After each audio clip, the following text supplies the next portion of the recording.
ladies and gentlemen, we say welcome again to another edition of the program, The Bottom Line. This program comes our way every Tuesday and Friday, and we discuss issues about Liberia, about Liberians, and um, every unfolding and trending issues in Liberia. Today, we're going to be having open mic. That is, we will discuss everything of interest on this show, and so we hope you can be part of the audience this evening. And I have with me usual co-hosts. Jamal Kamara is trying to get on, and Paul is already in. I'd like to say good evening to Paul and welcome. Oh, good evening, Leifa. It's good to be back here. How are you doing? How is Norway? Well, How uh, things? I'm I'm doing great by the grace of God, and first, let's apologize to our viewers for coming on a little bit late. Technology is being acting up here very, very much from every end. As we speak to you, Jamal is trying to get on, and things are now going well the way it should. And earlier on, try as well, and it was like um, things were just difficult. But we here is better late than never, and I guess there's a reason why we delay. I don't know what the reason may be, but Paul, like you said, you are doing good, and I'm doing good. So today, like I said, we'll be discussing various topics. But first, we'll start with the issue about former Vice President Joseph Numa Boakai going to court yesterday to testify against his one-time ally, one-time friend, one-time schoolmate, and a political friend. That was the biggest political issue yesterday, and what we gathered from the court was that when the former VP went to testify, uh, there was some hitches again. That is, the prosecution wanted the what they call the original document, framework document, to be presented, and this is the copy that is with NEC.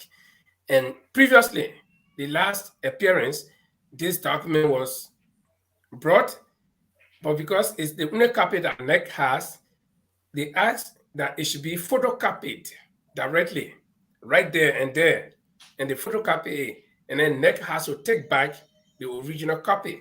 But then again, yesterday there was demand for that particular copy again, and I don't know whether it was brought. That I can attest to because I didn't follow that part of it. Okay, but it's good that Paul is here with me, and Paul, let's literally look at the appearance of the former VP in court to testify against Mr. Cummings. How do you look at that?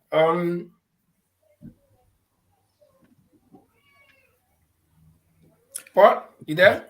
Yeah, Leifa, I'm here. The the appearance of the former VP is kind of saddening and it's heartbreaking for Liberia, the country as a whole. The thing is, what happened yesterday in Liberia is the first of its kind in history that an opposition leader will take another opposition leader to court, and another opposition leader, strong contender, siding with the government that they want to unseat. It never heard of in my lifetime. I don't know which history book I can find. I've been doing research. It's just a shameful business in our country. You want to unseat somebody, and then the key witness to that person. I mean, you have just sold yourself to the incumbent. That means you endorse him. So you no longer a strong contender. If that what the intention was, and that has it just It's a shame for our people that so believe in the unity party that have brought themselves low to this level. I don't know how to say it, just a shameful business. Okay, and you know the issue here is not only the former VP going to testify, but he's I mean, if you look at how the Solicitor General was no sugarcoating this man's status, oh, he's the very respectable man, very respectable. The old man is very no, and it's clear that the government is actually in bed with them because with the president, I mean, with the with people who sue Mr. Cummings, that is the LP, not the LP rather, the ALP and the United Party, because the way the Solicitor General talks about them, he solicits. I mean, he solicits in their favor. It was like yesterday. I mean, when I was watching what I saw, it was like something else that no history book has recorded in Liberia. But let's look at the neck again. The court is asking for the chairperson of the NEC, the National Elections Commission, to appear in court. I don't understand. So what is she coming to be witness or what? What's going on? Right. The thing is, from the start of this court case, Mr. Cummings said it clearly that it's a witch hunt against him regarding the government and some of the opposition leaders. And those opposition leaders, Benana Yire, Yomni Kanga, and Joseph Nima Boyka, the three of them, against him in bed with the government. So this show completely is a witch hunt against one person. Now, let's look at the merit of the case. It's fraudulent. It's letter. How long it take people to identify something going wrong on a piece of paper? What the neck chair lady have to do with document that four party came together to sign? What her role? This is complete witch hunt, delay tactics, don't want somebody to appear on a ballot, trying to choose who they run against. It's what the government intend to do. And thanks to Unity Party that decided to go in bed with the government, it had been said for many months now that the former vice president may not contest. And this is coming to be. We're seeing what is happening now. See? Chima, I guess you're with us fully now, and thank God that things worked out for you technically.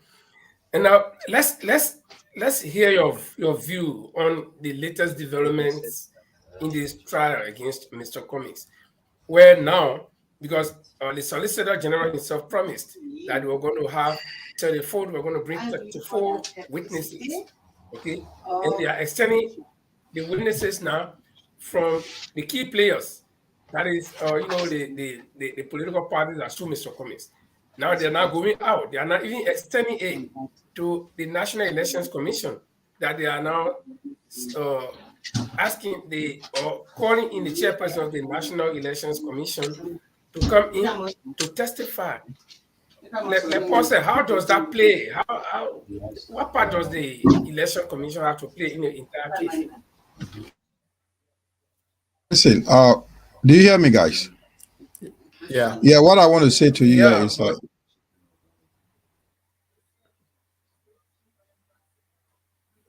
Go on, Jamal. yeah, go ahead, we hear you. Lymph flow.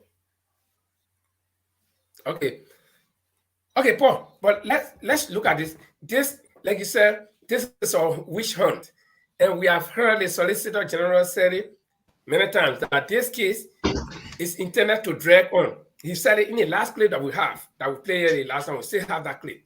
He said this case is intended to drag on. Okay, and it seems that they're going to bring, probably they're going to be bringing in some legislators or legislators, like lawmakers from the lower and the upper houses, because I don't understand. This is not election-related case, so to speak. Like say there is dispute in elections or somebody's crime found in election to bring in election commission. This is simply election commission received a document that was filed to them. Okay, they were not there in the making of that document. No, they didn't sign to it. Nothing. The document was only filed to them, and the document that was filed to them, they brought it to court. The court saw it. The judge saw it. They made photocopy. So why are they bringing in the chairman again? I mean, so like you said, it's now vividly clear that this case is intended to drag on so that they think they can delay Mr. Cummings. But with all of this, what is the way out? Okay, you guys hear me now? Do you hear me now? I hear you, Jamal. Okay, sorry about that. Your video is still. We hear you, but your video is not still. My video? What do you mean? I'm still. It's still. You okay? You just need to adjust the camera. Okay, Is the video still okay? So yeah, is it clear now, guys? Yes. Thank you. Yeah. Linford, what I say, I think this is, I don't know why we should be going to this. We all know very well that the government this is an opportunity for the government to keep Mr. Comey out of the game. And the opportunity is there for the Solicitor General to do it. He's going to bring more than 34 witnesses. He's going to subpoena a lot of witnesses. According to, if he did follow the Focus on Liberia interview with 2 senior Liberian lawyers, they really analyzed this whole issues that is all about trying to convict Mr. Comey for a year that will make him legally unable to contest the 2023 election. There was a counselor called Counselor J, I forgot his first name, Frederick something, J or something. He mentioned about it on the Focus Library, also with another senior lawyers. Jerome Verdi said, these things are all mockery of justice. Why should you subpoena your witnesses? You don't subpoena witnesses. You can ask your witness to come and testify.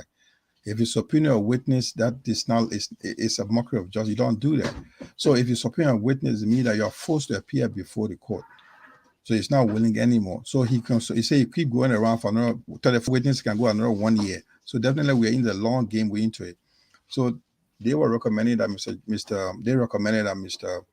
ANC, Mr. Comey should be able to revisit or reshuffle his legal team in order to put the whole thing to an end, because they're eventually going to have him convicted for 1 year, and he will be illegally unable to contest. So definitely this is clear. I'm not a student of law. I know this is clear. You all know how it started. There were no witnesses. Now we have 34 witnesses against Mr. Comey. So it can go up to 35, 40, 60. So how we are in a long game. So this is clear thing. And the system in Liberia, I don't know. The lawyers are sitting there. The justice system know the system. The Solicitor General, who seems to be the main prosecutor against Mr. Comey, is against. They are all doing a game. So nobody's doing anything. So the lawyers on that particular show on the Focus on Liberia suggested that this whole system is just mockery. So we all know it's a mockery, but how can we put a stop to it? So it's just like revisiting the legal team, looking at them as to put them some time, readjusting the strategies, how to put the whole nonsense to a stop. So that's all I can say. I can't talk much about the legal part of it because I don't know much about the legal system. But what I know, what I can see right now, it's a long game, and they may eventually convict Mr. Cummings, and that the ANC is disabled in terms of bringing our Standard Bearer to contest 2023. Well, like Jamal, like you said, as it stands, what can we say? All we can do is to discuss this issue. But I think Mr. Cummings needs to strengthen his legal team, probably add more lawyers, and they should really, in this case, go to the Supreme Court. That's what I suggest, because I know the lower court is going to commit Mr. Cummings, and so the intent of the case will be met. That is, 1, drag the case on; 2, force Mr. Cummings to go to the Supreme Court, where a new file will be opened, and we don't know how long it's going to take the Supreme Court to go through the case. And at that time is going, remember that this is the final year to election. Campaign is closing in, and so they really want to delay Mr. Cummings.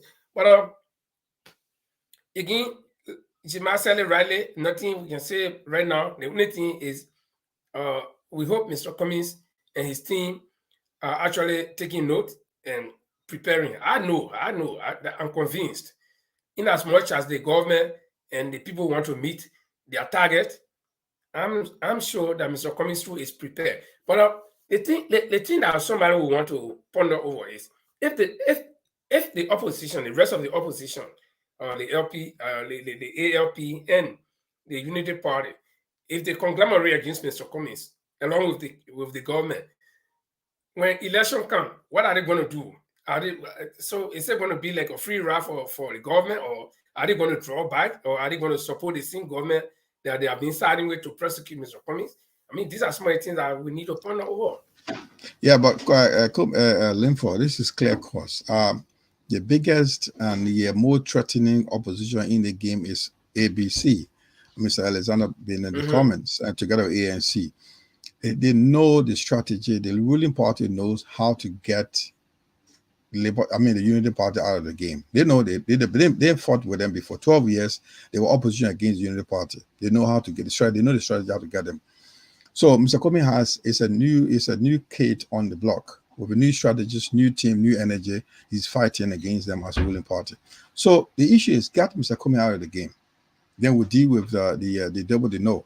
You know, they don't know Mr. Cummings as a new devil, as a new kid on the block. So what they're trying to do, like the ruling party, the CDC will be happy. I would like you to sit in like CDC. Make sure, like, they keep dividing the opposition, keep frustrating them, and put against each other, right? Then I had a chance to a better chance for 2023. That's what they are doing. They're happy. It's an opportunity for them to rejoice and make sure the Cummings is out of the game. If you look at it, the other way, Chima, I think the Unity Party, since they believe that they have the number, they believe they have the number. Since the CDC government have already messed up, so United Party is thinking, okay, yeah, guys, we think we can capitalize on the mistakes of the CDC government since they are now unpopular, and we believe we have this number. We can side with them to get Mr. Cummings out, and then when we go with CDC, we'll win. Don't you think they're thinking that way? Because let me take you back. You keep saying anytime we come on the show, you say the Unity Party has the number. Where is the statistics? You can't look at the 2017 election results. They still have the number. But that's what they said. No, that does not exist anymore. You know, you talk about data, all information. We should be informed of update of information. Like you do pull in Liberia to say these are a number, these are presumed supporter of Unity Party or Liberty Party or ANC or LP. You don't have those things happening. And we don't have to say, they say, yeah, they have the number, they're the biggest opposition in the country because they were in power for 12 years. What do you know? You know the politics in Liberia, the geopolitics in Liberia. Supporters, partisans, the cross carpet. Just go around. You do your own survey, you see what ANC has. Even the party that's called Liberal Liberation Party, for Daniel Kessel, you will see how many parties, they have taken some supporters from all other parties. You will be surprised to see that the numbers are high.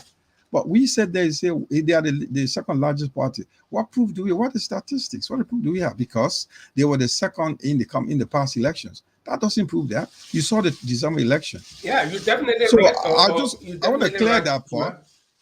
I want you erase the notion that the second largest party. We can't prove it. Until they can come with statistics that prove prove that says that they are the second largest party, then you can claim that, well, there's a chance they can challenge the ruling party.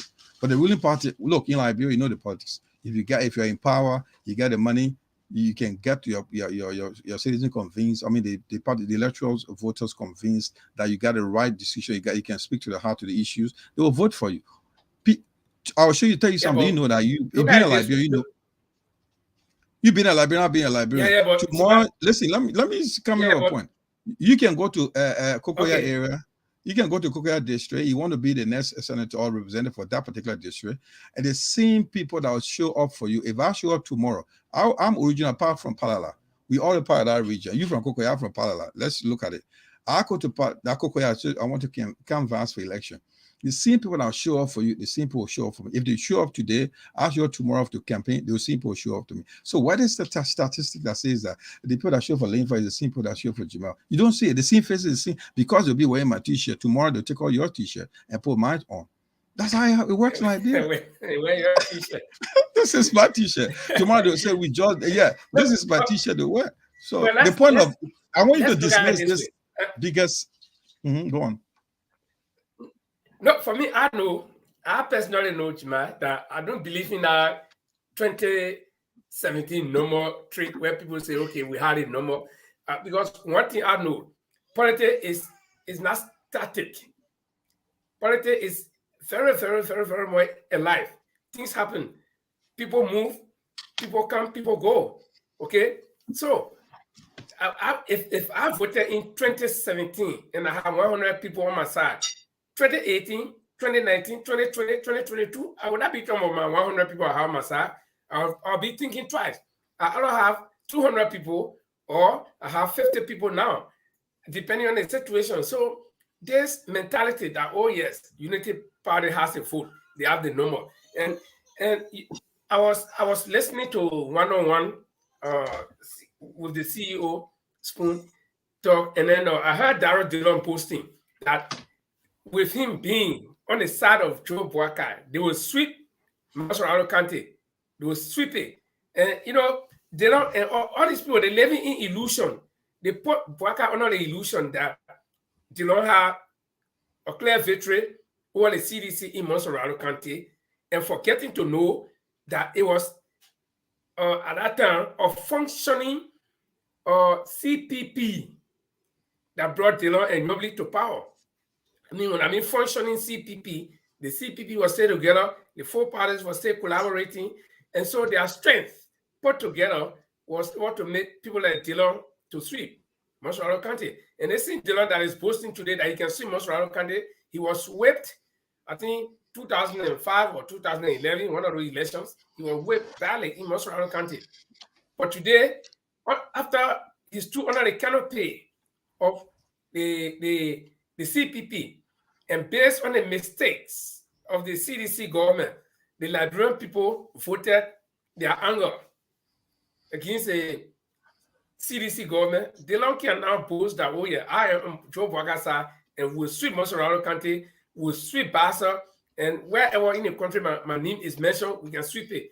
So all of this goes down the head of the former VP, and they say, okay, we can go into bed with the government and try to get Mr. Cummings out because we get a vote, so we'll beat. And it's all about CDC messing up because CDC already messed up. Everybody knows, even you and Jima, you go against the CDC. You might not win, but you get, substantial vote against them. So this is where the United Party people are basing their trick on. I don't think, if you ask me my opinion, I don't think the Unity Party is in bed with the ruling party. The thing is, if you look at the legal part of it, the old man, Honorable Uncle Joe Boakai, ambassador, was subpoenaed to appear before the court. Subpoena means he was forced to appear before the court to give witness to stand against Mr. Cummings. So it's not his will. He can't decline. So he has to show up. So, this is it. First, because Omar got embarrassed, he been embarrassed to appear, to make decision, to make witness, to make statement against Mr. Cummings. So it's not like it's his will. This is why the legal people are using the word subpoena, to force to appear. You have to, because you've been asked by legally to appear before the court. If you're asked as a witness, you can decline to show up. So this is why the strategy they are using, forcing them to appear. So what I'm trying to tell you right now is, from my opinion, I think Unity Party is not in bed with the CDC. What they're trying to do, what CDC or what the CDC don't see Unity Party as a threat. I'm telling you, they don't see that as a threat because they've been with them. They know their strategy for 2017. For the 12 years they were opposition to Unity Party, they know how to get them. I'm telling you, the major concern. Let me just stop you a little bit. When I say they are in bed, not that the Liberty Party, the Unity Party is literally supporting the government, no. But the trick is very simple. You sell it. Put you, me, and Paul, put us in the ring. Okay. You are the strongest. Paul and I have been fighting before. Paul knows that he can beat me. Okay. and I know Paul can pick me. Okay? Or if I'm strong enough, I can beat Paul. But you are the strongest among the three of us. So what do we do? The two of us say, man, let John Money be man on the strong man and be him. When we get it out now, then the two of us now will go. Because trust me, look at it. The Unity Party continues to boast that they get it normal, right? So with Mr. Cummings in their midst, along with the government, they will not have that strength. So what is the trick? The trick here is let's get Mr. Cummings out at all costs. Okay. So at one point, it's like they are cooperating with each other. Not that they really love each other, but it's necessity for her and get Cummings out. So when lead between me and CDC, okay, CDC already messed up. I can beat them. I get it no more. And CDC said no. Liberty Party will beat them. I mean, Unity Party will beat them before. So we can do it again. You see, so the two of them are cooperating again with each other against Mr. Cummings. But when Mr. Cummings is out, I gave the example before.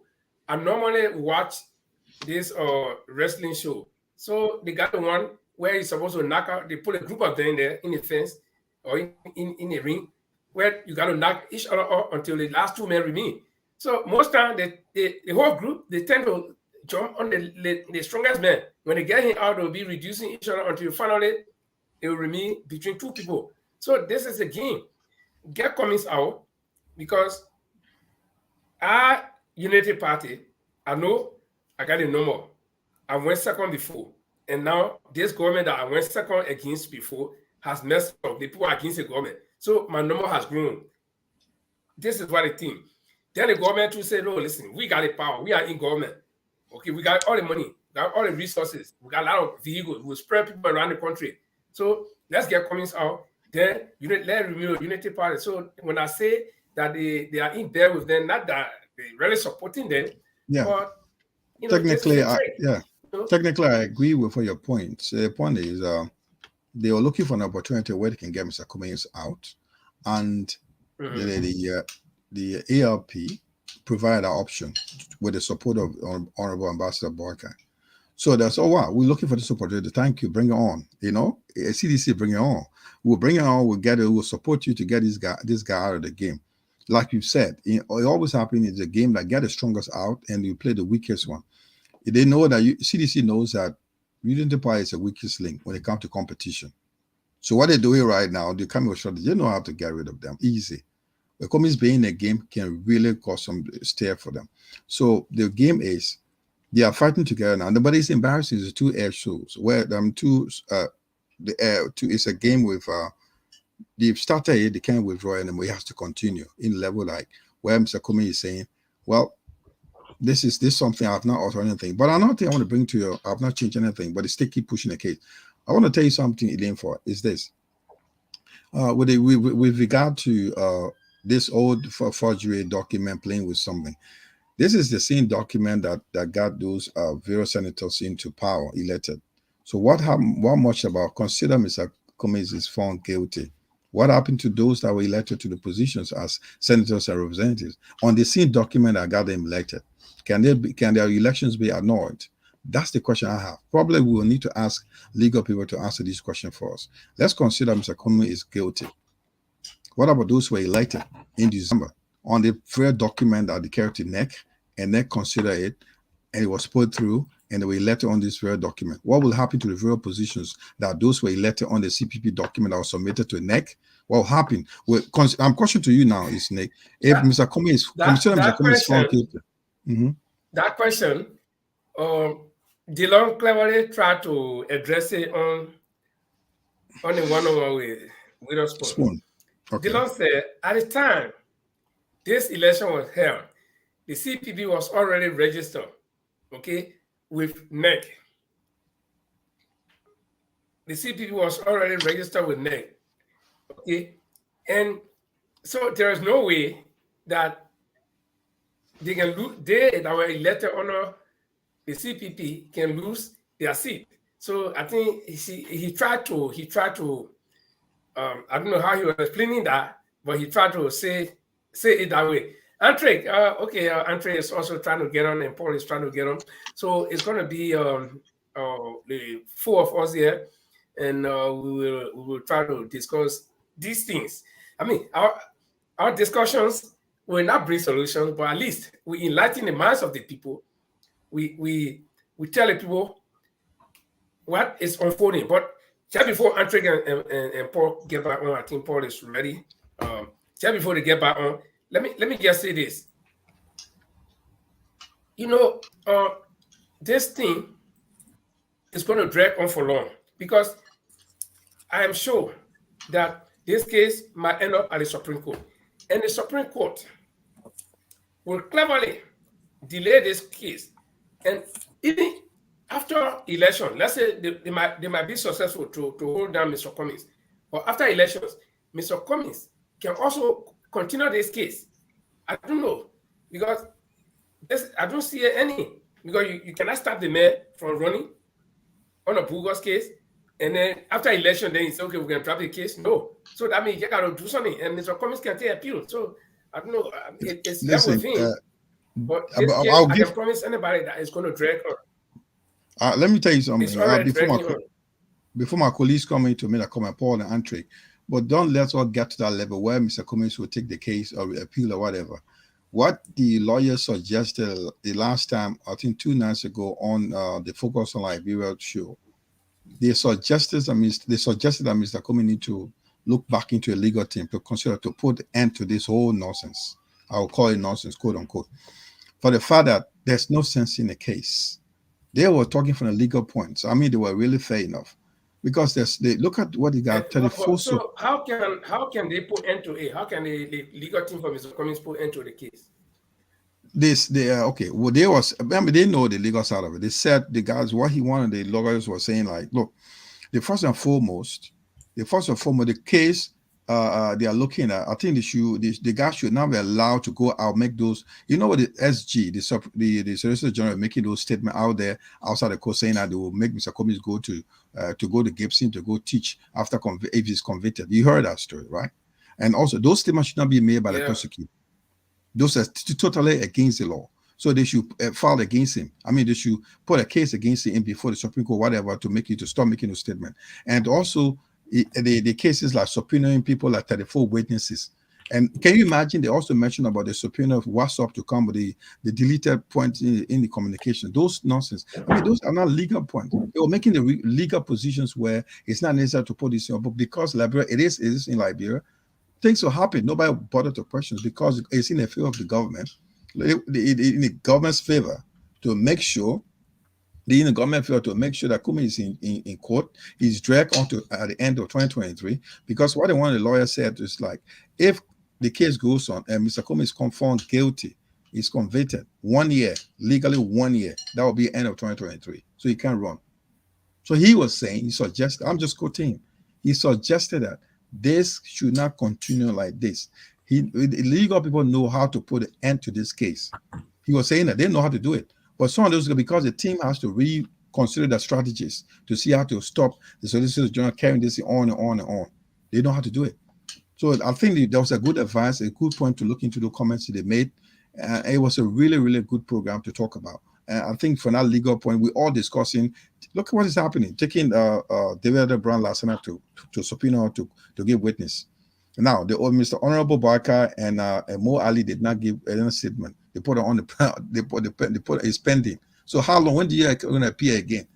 Can you imagine? I understand. I was just joking to her that there was a dog who wanted to do something. I think one of the signing problem, one of the pets were asked, they'll be subpoenaing a dog to go and give witness. These things happen. People are asking all these. It could go on and on. It could carry up to 124 witnesses to be subpoenaed to come and testify. So where are we into? So the legal guys legal people were saying, look, this thing got to be stopped. It have to be stopped. We all playing around with subpoena because we don't know the law. And those who know the law, they are saying them, but we're not giving attention to them. They need to look at the legal team need to look at these advice, the legal team need to re-strategize and put an end to this whole nonsense so the old man can have the chance. Mr. Cummings can have a chance to campaign and go on for be on the ticket for 2023. Simple as it is. Yeah, well said. Paul, I don't know. We got to move on to something else. Well, the thing is, sorry, got some final thoughts. yeah, I heard what Jamal said, which made a lot of sense. But in Liberia, sometimes they put on and by the laws. So at times, if they see the weakness in you, they kind of take advantage over you. I think last week or 2 weeks ago, the United Party threatened the government. It became something. So if you know it's wrong, what's happening, the lawyers in Liberia know we have a bar association in Liberia where once one of their colleagues is going wrong, they can bring that person to, they're not seeing anything. None of them seeing anything. The Supreme Court, it does not see anything. Look, if I were in Mr. Cummings' shoes, you have to take the hard line in Liberia. Liberia people only listen to one hard line message. The thing they don't want to go back to, you start referring to that thing. That alone will put fear in it, because what's happening here, we all know is complete nonsense. And I will go for the hard line. That hard line is you have to put threat into the people in the society. Say the truth of this. You can't be Mr. Gentleman anymore. Because the court case is, they did it with Kamina Janneh. People are saying, oh, we're going by the legal process. They got rid of him. They did it with the other guy, Bernie in Lofa County. He does not have a seat. Now they're doing it to him. This is where you take the radical step. And that's the bottom line of all this. If you take the radical step in Liberia, ECOWAS don't want to spend money again on Liberia. They don't want to send people to Liberia. The U.S. don't want to spend money again. So if you start threatening them, I think the case is that the only solution, you can't be diplomatic with these people. Honestly, that's my view. So, Paul, what are you saying? Yeah. Well, we should give AK-47 to everybody. That's what you're saying. No, not giving, because when United Party threatens, say, oh, if we don't have somebody on a ticket, it'll be trouble. So you use the same threatening language. Maybe they will understand. Why? Yeah, but hold on. Let me bring you to point. United Party made all the threats. The case is staying in court. They have not even been given a green light to field anybody. So their threat was just vague. But the only thing you will say that probably because of the threat, the government tried to ease down the tension that was in the case against the Unity Party. But the case is still there. The case has not been decided, and they are not being told to leave for. And when Mr. Cummings' case is quite different from the Unity Party case. One, Mr. Cummings has got a case on his head right now. It's a diplomatic route that ANC keep taking. And that's why the government will keep dragging them in the mud. Listen. It's good to be diplomat in sense, but you see, there is no logical conclusion to this. So the only conclusion to this, and Omer Barra get 400,000 people locked in the vault. Mr. Cummings get over 100,000 people locked in the vault. So that 100,000, leash the 100,000 and say the nonsense must stop. Simple as that. So, Paul, what you're saying, we should put the people on the street? Wait, Paul, leave her wait. I just want to get the Paul point here. Are you saying that we should ask people to go on the street? Well, the thing is, you know that where this is heading, at the end of the day, it will end up the way I'm suggesting. Because if you deny Mr. Cummings, the same 100,000 will take onto the street. No matter how you turn it. So to wait for that time, you do it now. And that's the bottom line. Send the government up. Why they keep dragging some little paper that you can't say, oh, Jema, is there your signature, yes or no? They got to call David Enter Brown that had nothing to do with document. They called him Mo Ali that was not even there to see them signing. Only took paper around. They called in this person. They called in this other person. They called in the janitor that was in a toilet cleaning. This is complete nonsense. The only language they put here, that's the language you take. Yeah, but let me make the point that I wanted to make. Mr. Cummings has a case hanging on him right now. And the government is already looking for a way to get Mr. Cummings out of the race. So if Mr. Cummings begin to incite or call on his people to take radical steps, they will have more ground. They can charge you for treason and other things, and then they'll have more cases against him. Wait a minute. So why they couldn't charge United Party for treason when they threatened the peace just now in Liberia? No, I mean, you can't be having our cake and eating it once and say, oh, they will do this. The other people did it. So if you want to charge, this is what, look, sometimes, you see, if you're dealing with criminal group of people. Let me tell you, your hand can be in a leper more. Yeah. But your hand already in the leper more. Listen, it's already in there. No, Paul, listen. But no, Linford. Let's look at it clearly. I understand where Paul is coming from. I'm not subscribing to violence. I'm not subscribing to be more. To violence. None of us subscribing to violence. What Paul is saying here is, we need to be much more assertive, clear out, and let them know that this nonsense has to stop. One of the lawyers, I keep going back to a lawyer that had a show with Dennis Jar on his Focus on Liberia. He said, one of the lawyers said that there was no reason Mr. Comey to go when he was with his mom, his sickening mom, and show his picture, because the lawyer demanded that, or the justice, whatever, demanded in Liberia that to where he was going, his passport, his ticket. So this is not called for. It's because the system is weak. That's what Paul is saying. If you are being more radical, a little bit more assertive, they too will not go to that level. People are saying, look, when they threaten him, like they said, the statement was, Paul is saying that it's not threatening, it's a freedom of speech, but it's not so. It's until it's actionable. He said that if there will be no Lofa County election, if a unity party stop, that's the statement he made. So Kumi will say that if I've been pushed to a level, I'll make sure that I'll get my guys on the street. But they say it may have political consequences. So what we are saying here, we've been so much observing the rules and there's no law. And that law, they are not abiding by the law. Paul is saying, if there's a law, they are not abiding by the laws. What they are doing, they are going on the side of the law to make sure the punishment are coming. I think what that Paul is getting at. They're not going by the law. So if they're going by the legal system, the case should be trusted. You saw what the Solicitor General wrote about the Musa Dean.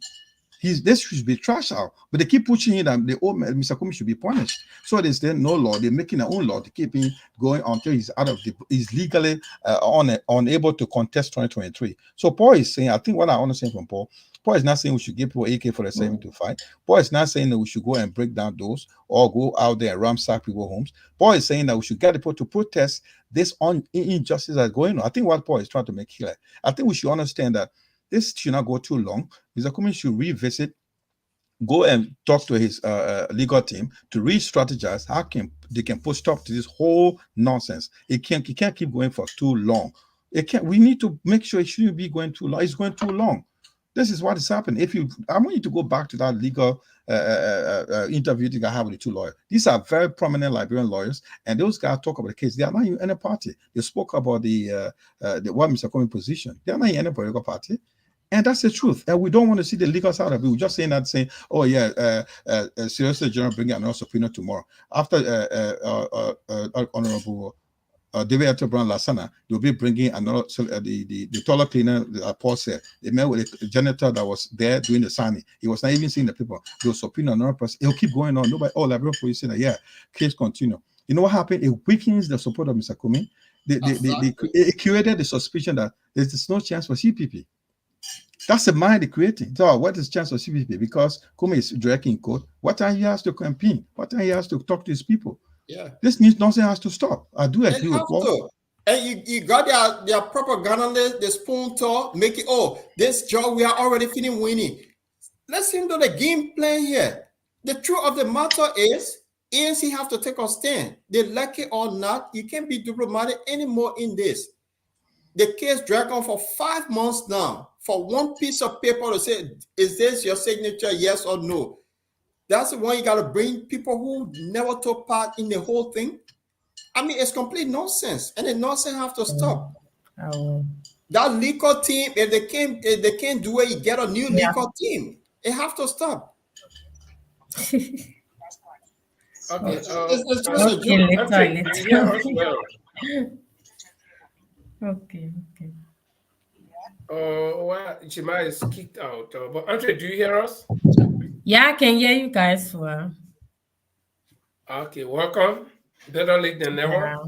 And we discussing the case against Mr. Cummings, where they're bringing in almost, in fact, Sooner or later they will start calling talk show hosts to go testify because and well, I understand where you're coming from, you know. But for me, I would love that Mr. Cummings. It's true. What you said, Paul, is 100% true. That whether we like it or not, at the end of the day, people will get concerned and people might take to the street. But Yeah. you know, I think that, you know, we discussed this thing last week or the week before last on the program, and I still remember what I told you. I think Mr. Cummings is exhausting all, you know, legal or avenues. He's trying to, you know, go through all of the process and say, well, when the court called me, I did not receive the response. When people ask for documents like, you know, copies or whatever, I have been very compliant. I've been doing everything. So now, Liberian people, you'll see that I'm not being treated well. So now I have the right to go in the street. You see, so Mr. Cummings, well, I don't know, I can't speak for him, but I think he's like, let's be patient. Let us exhaust all legal ways. Let us make sure that we are not the arrogant type. We are not backsliding on any of the procedures that we following everything that they say. To the end of the day, when we cannot get the justice that we need, then we have justification. We can justify our action. I don't know. Is that I don't know? Is that where Mr. Cummings is going? But how long? It's very simple. I know that there are people in Monrovia. They don't even need to be ANC supporters. Just tell them, say, no, listen, go and demonstrate. They will go. The people are already frustrated. They will go. But at the end of the day, if anything happens, it will also help to drag the case. But Lifa, yeah, Paul, come in. The thing been dragging on for 5 months since January. It been dragging on. If that serious case, by February, the thing should have been over. Convict him, send him to jail. It been dragging. And you see the trend is taking. You must sit down and say, oh, let the judge everything. Come December, you still going to court. Is that a adjustment and you know nothing in there? So what I'm saying here is simple. Mr. Cummings have been silent, been following the rules. This is the time now that you speak to the nation. This nonsense have to stop. He need to address the situation. It have to stop. And that means it have to stop. When it is this keep continue, this is what I will do. You can't be gentlemen with these guys. They can be pulling you here and there. They keep dragging you. You know the game plan. The game plan is this. So the time now for him to let Liberians know he need to take to the podium. This is dragging on long. If something happened to this country, y'all should not blame me or my supporter. Sometimes you got to speak the hard language. Dragging into well, let me different with you a little bit because I think Mr. Cummings, what he's trying to do, he's just trying to show a good leadership. At the same time, trying to show to the world that yes, indeed, we have a government that is a total dictator and violator of human rights. So at first, I was also in your same position, getting angry with Mr. Cummings. Why is he not talking? Why is he not reaching out to the international community and having his voice heard at what is happening? But looking on another end where I saw, someone telling me that is the right direction that Mr. Cummings is going through. He's allowing the rule of law to take its course and also setting an example at the same time as a good leader, that if his right was trampled upon, but he still follow every legal procedure to the end. That is a good example, and that is a message that he's sending to the people of Liberia, that he is a good leader, and no matter what, he go through the process and stand up to defend himself in every way possible. So I think I'm in support of Mr. Cummings, of his action by following them in whatever legal way they are turning him left, turning him right. even though the public is seeing everything that, yes, indeed, they lied upon him, they conspired against him, there is no evidence whatsoever, and the truth are all on the media. Yeah, so let's just allow Mr. Cummings to keep doing what he's doing because he knows best as a leader. This is why we need a leader that is independent and that can think for himself, that no one can push him to say, this is what you need to do, that is what you need to do. Hallelujah. Welcome to my church. Listen, welcome to Paul, this church. Paul, listen. Let be the gospel. Yeah, you dealing with criminals and say, oh, I found it. Welcome to my church. This is as long as he has let Jamaica in first, then I'll come in. Yeah, sorry. If he has the backing of the international partners within, please. Hallelujah. I can tell you, Andre, I can tell you that Mr. Cummings has 100% support of the international community. They are watching, they know what is going on. Andre. So when it's stopping from running the international go on. Let Andre finish. Sorry, let Andre finish. They're never gonna stop him from running because the Georgia government is not stupid. They know that the international community is looking at it. And I can tell you for sure that there have been letters, there have been concerns raised by these people on the ground, which is issued to the government of Liberia, telling them that we are looking at this case. Whatever you are doing, we know what you are doing. We hope you know what you're, because these things are something that can bring trouble in the country. So don't see a silent dog and you think he cannot bite. He cannot bite. I got a question for you. I got a question for you. So when tomorrow he been convicted and say he's not running because he's convicted, what the international community will do? It's never gonna happen. No, you can't say never. That's what I'm saying. It's never gonna happen, Paul. I want to be on record. The case is never gonna happen. Do you know what they are trying to do right now? They are trying to get themselves out of the shame that they have put in themselves, but they don't know how to get themselves out. So they are just doing all kind of way. At the end of the day, you will see what will happen. Paul, no, before you answer Paul, let me add to that because Paul, it looks like Paul and myself on the same side a bit here. I know we'll give you room, please. Look, we all live in the West. I think if you look at this, some of us live in the West over 20 years. There's all this thing about international community I don't understand. I don't get it. I don't get it at all. The fact of the matter here is we know we've been dealing with international organizations here, international people, well-known people. If they know very well the case against Mr. Comey need to be stopped, they should get into it by now. They're watching the case going on. They should talk to the right authority. They're coming. Let me lines. They're talking to the right authority. He talk about letters going. Yeah, those are something we know. Mr. Comey is well connected. You know what is happening? Liberia is a sovereign state. Liberia is a sovereign state. They will tell you we can't get into Liberian politics. They decide what they want to decide. That's the law, the legal process. They will decide what they want to do. And that's what they want to do. They will sit there and watch. But if we fail, our legal thing fail to stop this, if Mr. Comey will be convicted, they can't do anything about it. I'll tell you one. And second to that, I'll tell you something. It's never going to happen. I'll tell you one thing.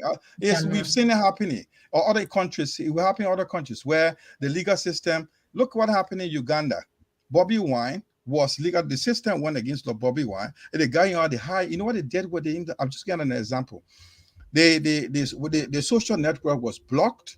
His all connections were blocked until he didn't even win the election. He was the popular candidate.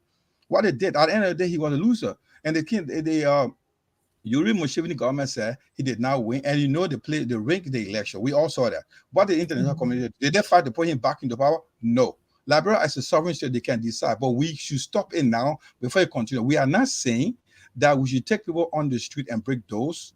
We are not saying and cause trouble. We are saying protest, your legal right to protest. This nonsense must stop through legal process. Because if you listen to, I keep going back to the program of the Focus Liberia hosted with Jerome Verdier and one J-World, Frederick Gerald, Council Frederick Gerald. They're saying it's a complete nonsense. These are seasoned lawyers. They say what is going on, Mr. Cummings, should not be happening to Mr. Cummings, because they know very well that legal team need to look at the case.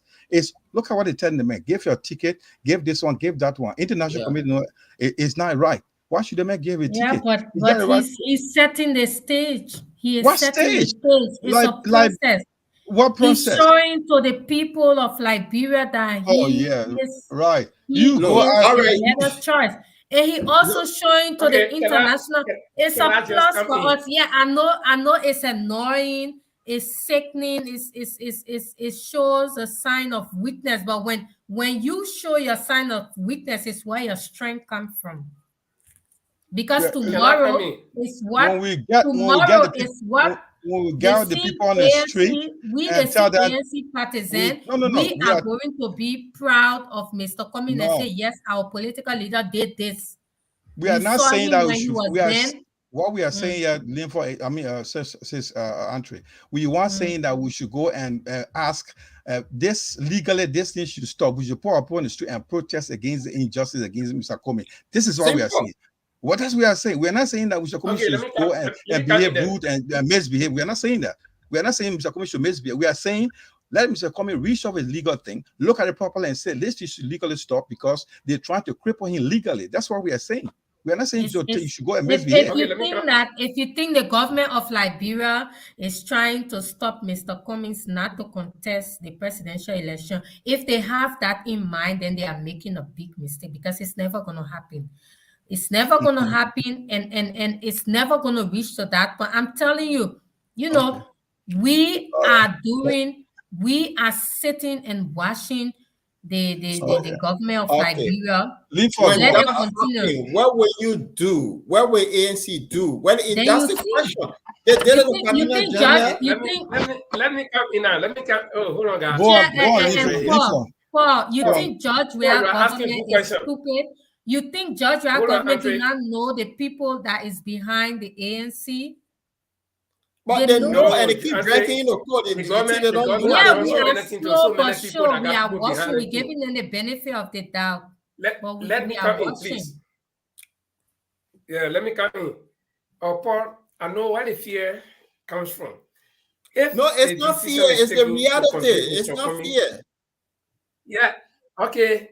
But let me come in here now.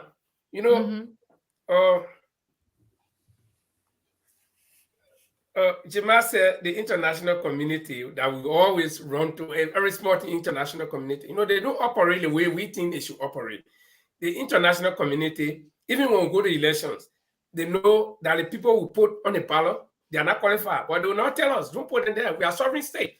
We go, even we get cat or a dog. If you listen to the speech of the American ambassador, the Liberian people, the power is in your hands. So they are telling you, we see everything that is going on, but we cannot do anything. It is you people. So where Paul is asking, Paul is saying, if we sit and then they convey Mr. Cummings, what we'll do, people can do something at that time. And let me tell you, when the international community comes in, when they know they are going out of hand. You see, so you waiting they should get out of hand. Listen. Wait, let me arrive. What happened to Charles Taylor? When the people knew that he couldn't make it again, it was a few 5-minute statement from George Bush. The international community can say, no, listen, this year we have seen it gone. And if anything happens, that we are coming to for to get money. So the case against Mr. Cummings should not be jailed. They can get mandate to the government. It can happen. If the EU speak, the Americans speak, who more? What George will do?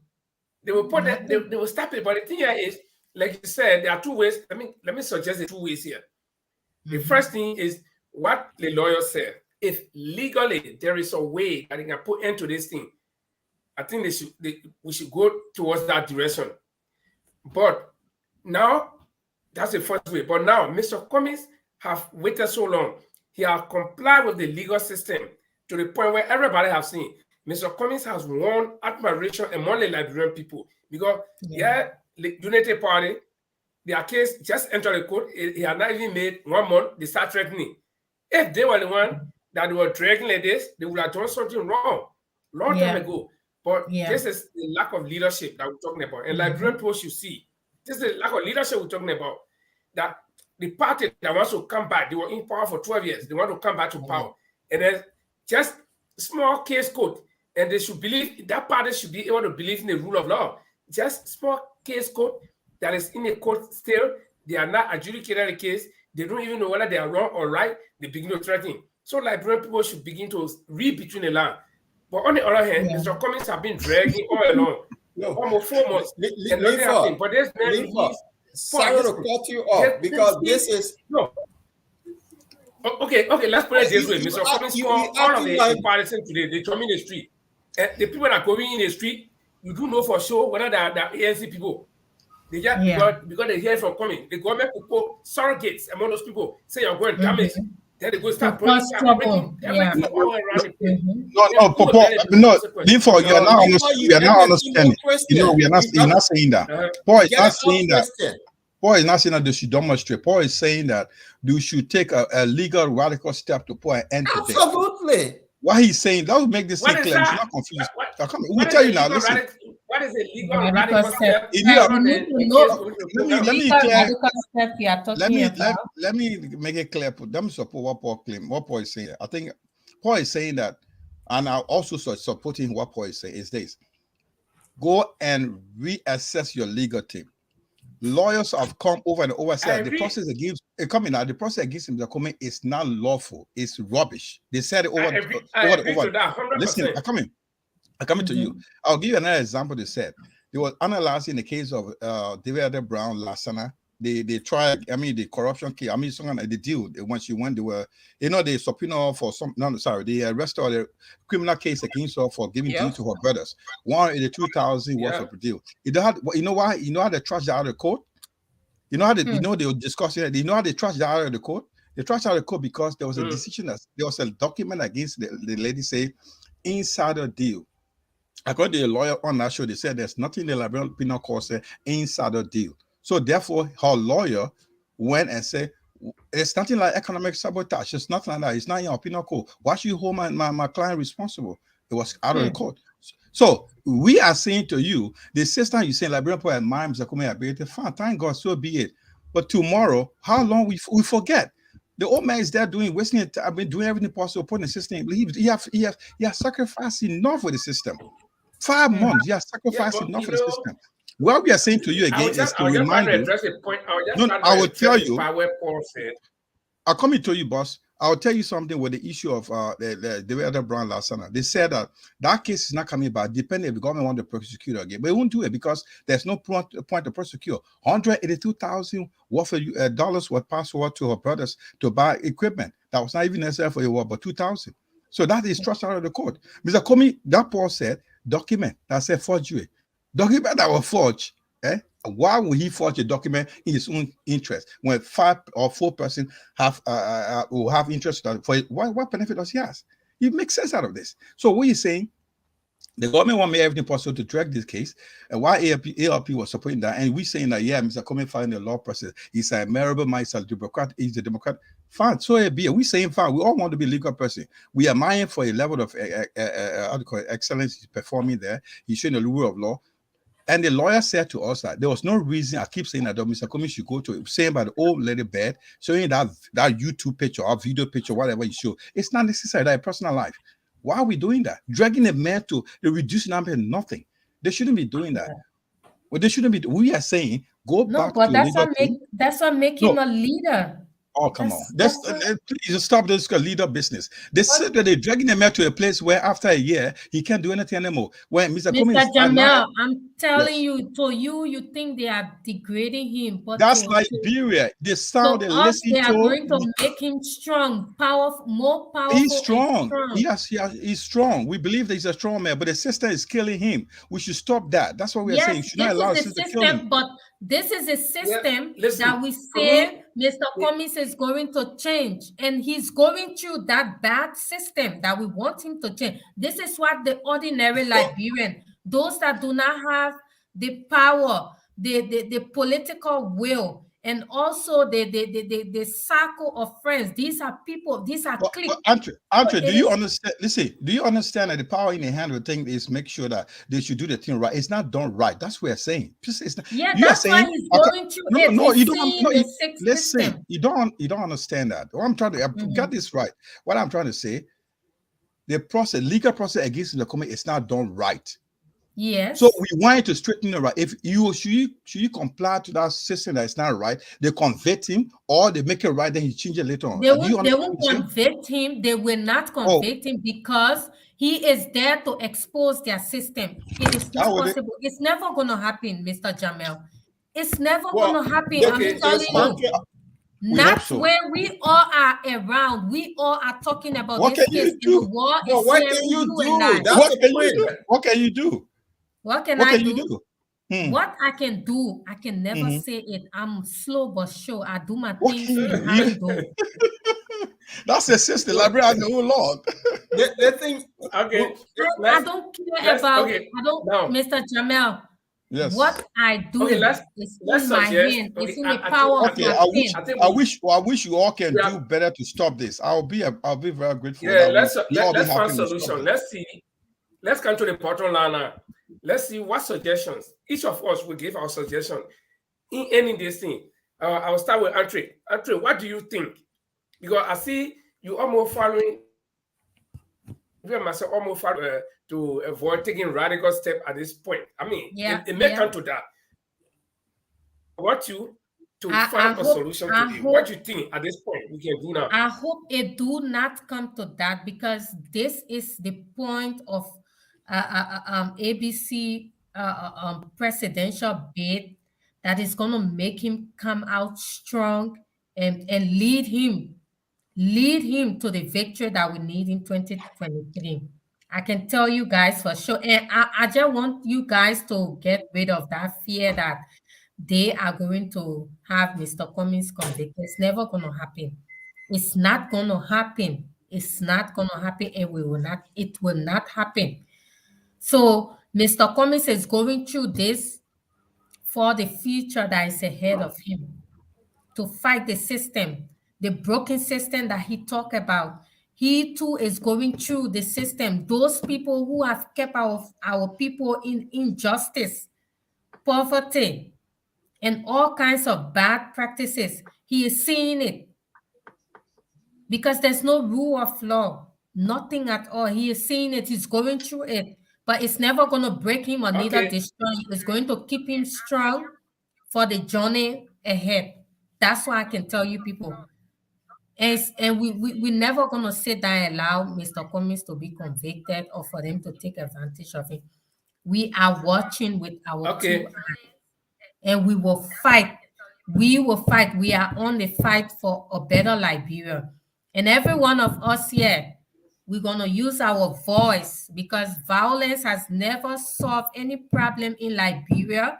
And it's never going to solve any problem. We are going to set the stage, set the example for our generation that is going to come after us. And this time around, come 2023, we are going to set it right. And if we must set it right, we must set a good example in getting there. And we are going to get there. It's never going to happen. Okay, Jamal. For ABC, we will use our pen and our papers to tell the international community, so we contacted you people 3 months ago. This is this, and you guys are watching. It is time to take an action. ABC do not need to do anything or put anybody on the street. We will do what we have to do. Okay, and we will show Judge Mia. Jamal, what is we will show Judge Mia that education is important. Andre, thank you so much. Jamal, what is your suggestion if we should try to put? Okay, Joe want to make something clear here. We are not saying to you, want to make it very crystal clear. We are not saying that we are getting people on the street to take guns. Very clear. We are not telling people to gather and demonstrate and ransack people's homes. What we are saying, I want to make it crystal clear. Probably the sister is not understanding what we are saying. We're not subscribing to violence. What we are saying here, Mr. Kumi need to consider looking back in his legal team to re-strategize to stop this nonsense. That's what we are saying. Because from the legal discussions on various talk shows, they are showing us that we have some weakness in the legal team, that they are not seeing the point that I need to put the show to the whole nonsense to a stop. That's what we're saying. The only way to do that is to go back and see why have we gone wrong. That's what Paul and myself trying to make clear right here. So that's what we are saying, not to make too much noise. Listen, go back, reassess your legal team, ask them what can they do to get the whole nonsense stopped. It's very clear, it's obvious. They know what they need to do. That's what we are saying. We are not saying, I want to repeat that. We're not saying to give people AK-47 to go on the street. We're not saying to go and put demonstrate and break homes. We're not saying to attack anybody. We are saying, reassess your legal team, put this thing to an end. It should not drag on so long. When he's convicted, he's legally unable to contest. That's the end of the show for Liberia. That's the end of for ANC. That's the end of the show for those who have hope for Liberia. Like people that also are subscribed to Mr. Kumi, what he stands for, and ANC as a very manifesto. Another thing I want to let our sister know very well. I want to go back to his entry. Look, the issue of the international community is I've heard it. I lived for over 25 years in Europe. I've been almost all the European countries. I've interacted with the European Union. I don't want to talk much about that, but I'm telling you, the game is different. It's not like you think. You can't sit and write. You need to act.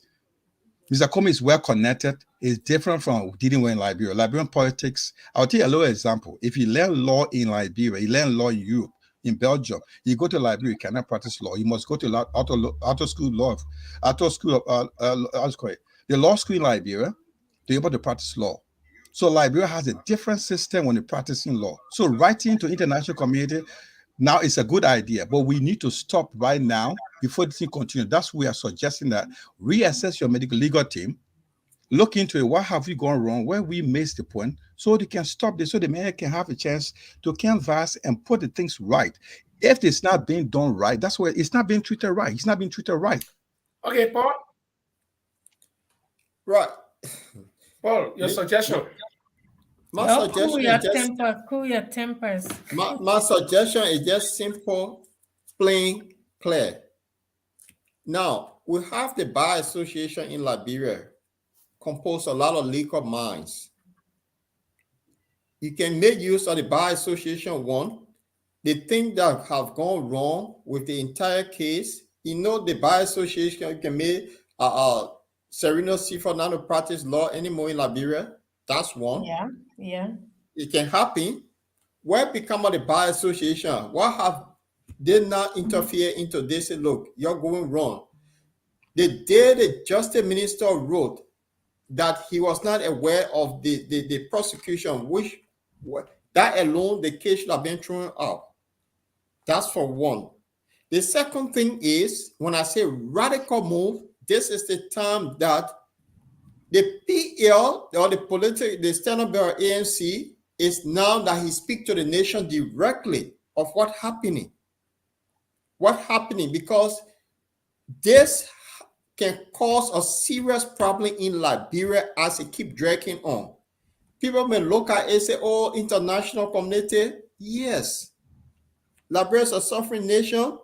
Anything can happen. What happened to Kabina General? We sat down, we saw it. What happened to Bernie? We saw that.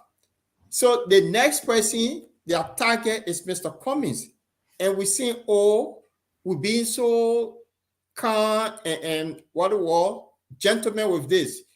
This is where you put stop to it now.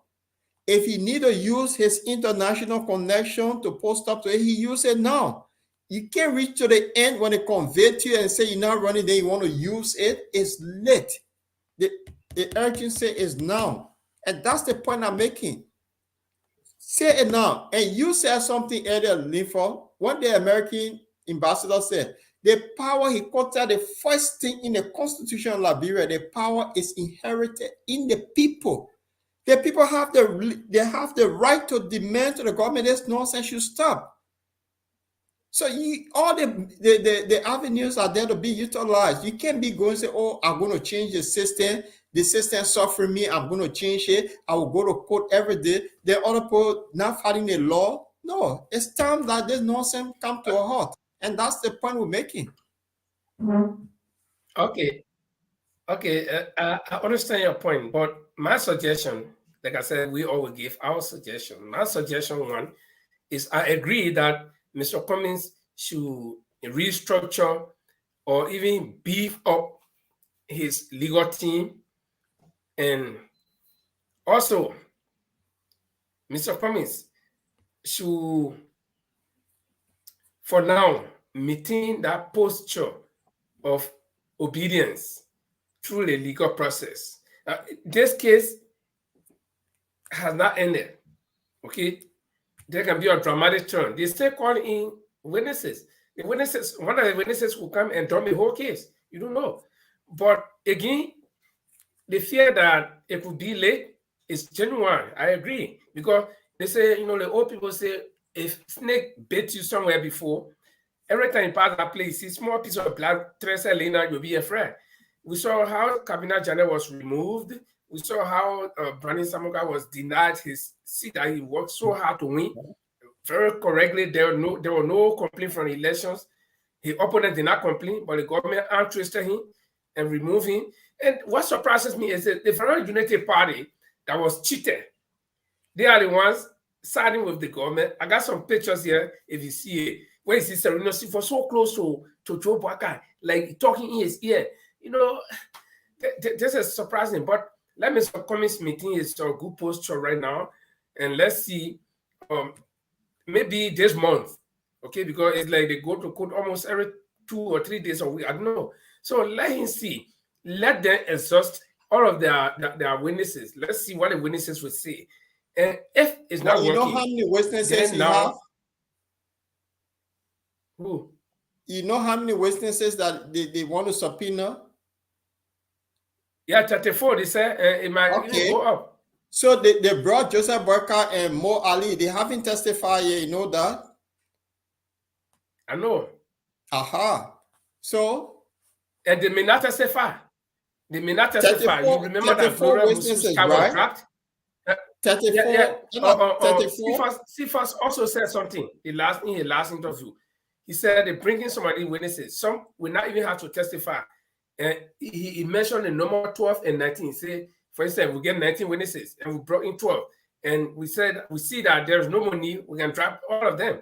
You see? So the thing is, my fear, the same fear you got of Mr. Cummings being delayed, falsely incarcerated to delay him, my own fear is that if Mr. Cummings disobeys the rule of law now, people will say, oh, they may want to be president, or people will say, oh, the man, in fact, the government might have some stand to say, okay, the man, he's not coming to court. So when your hair in my mouth, you can't comb my hair because my teeth might press your hand. So I think I would suggest that, Mr. Cummings meetings his posture as for now, at least for this month. Okay? This is the 5th month. As for this month, and let's see how many of the witnesses will testify. If not, because it takes 1 day to change the whole thing. No. You're making it wrong. You're wrong about that. The thing is, the witnesses the Solicitor General provide will have to go through the process. And 34 witnesses will take you a year plus. That's what it said. 34 witnesses will take you a year plus. Do not say that one witness will come and dump the case. The next chairperson, which is Mrs. Lasana, is coming to show document. She's not going to explain anything. So the rest will go on. So they can tell time what they can tell the solicitor can say what time I want my witness to appear. It can take 2-3 weeks. He can drag it to the end of 2022. That's what it is. So they are saying to you, the legal people are telling us that 34 witness alone can take us to the end of 2023. You not say just one witness to dumb. It doesn't work like that, my brother. I just want to let you know that's the fear we have, that we will keep going until end of 2023. And remember, the man can't even go to Grand Jada or Maryland County because of the bar rule. He'll be in court every day. Mo Ali will say, okay, there's no lab boy here. I can't testify. Then tomorrow they'll come back. You see the delay started? Honorable Joseph Barker did not testify yesterday. Yeah. Like Mo Ali. It's been put on. Joseph Barker get called today. So they will put it for 2 weeks. He'll come back tomorrow. Yeah, they can stay for 3 weeks. So where are we going to? That's what we are saying. We find the due process of law. Yeah. Yeah. Okay. Right? That's why the due process of law. Okay. That's Listen the to law my abiding. suggestion now. My suggestion is we give the ultimatum this month.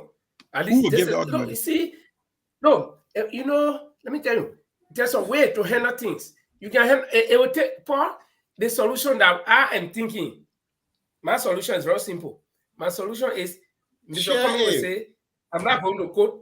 I will sit down at my house and he can call his supporters to gather around his house. That's my solution. And let's see whether the security forces will break through to go arrest him. So see that. So you're taking my radical suggestion. Yeah, but you see, before you take I disagree with every one of you people. So yeah, no, you have the right to disagree. We are looking for a solution. Mr. Cummings, what we're saying here is not a solution. It's not a point blank solution. We are just trying to find a way. You see. You actually allow Mr. Cummings to go. You are muted. You are muted. You are muted. Ms. Jallo, can I ask you a question? We are saying they got 34 plus witnesses that will be subpoenaed. Subpoena means they are forced to come before the law and answer questions and give witnesses. Yeah. And the lawyers, the legal portfolios, are going for that will go for more than 12 months to bring them to appear. Are we willing to wait for that 12 months? It's not possible that no, but legal portfolio, they said it to on the floor. You want to listen, I'll refer you to the program. Jerome Verdier and J-Wald, federal J-Wald, the lawyer said to the 4 witnesses alone, if you have not subpoena me, you are forced to appear before the court. Your witness, you should not even force a witness. So 34 who subpoena these 34? The SG? Yeah. It's the government. The government subpoena. If you don't tell them the JU, that's a law. So they're telling them. Let me explain to you in a simple way. Each one can take a month or 2 months. One can take 2 months before they appear. It depends why they want to appear. So they are telling them. From the beginning of this case, when if you guys go back to our videos that we had, the very day that the Solicitor General came on the spoon talk and start to run his mouth left and right, I told you people that this case should be thrown out. This case should be thrown out. And the lawyers of Mr. Cummings should have done what was necessary at that stage and stand on their word for the case to be thrown out. But they never did it. So why are you saying now? I raised the issue that you're saying that the man should be law abiding. I just want to answer the question. We all agree that Mr. Cummings should be lawyer abiding and follow the process. We are saying the SG, which is Solicitor General, has 34 witnesses. They have maybe started showing here. And the legal people are telling us that the possibility of going for 12 months. You know what they do? If those 34 witnesses go around, they call it redirect. You can make them reappear again 34 times 2. That's why he said on the show, if you go to Focus on Liberia program 2 days ago, they had a program. If you join for this said it, this guy Trevor J. said it. They said this is the process. So Mr. Cummings is there to be convicted at the end, and you're going to go for 1 year. If you convicted, you got to go 1 year jail by force. So the process is like it will keep you dragging. That's why we are saying let him reconstitute or proof of, like this brother said, support put the team together that will reassess his case and to stop this because it's dragging into another more 2 years program. And he can't okay. That's what happened. That was part of my suggestion. We all agree on that one. Then my second suggestion is the radical step. But my type of radical step is not for ANC supporters to get out. Mr. Cummings can say, I am not coming to that court because the way the case is moving, I don't like it. I will stay home. And he can call his supporters to go and be there as he must. And let's see whether the government will go break through it. From right there now, they will know. Because the thing is, why you carry me to court? You get 34 witnesses against me.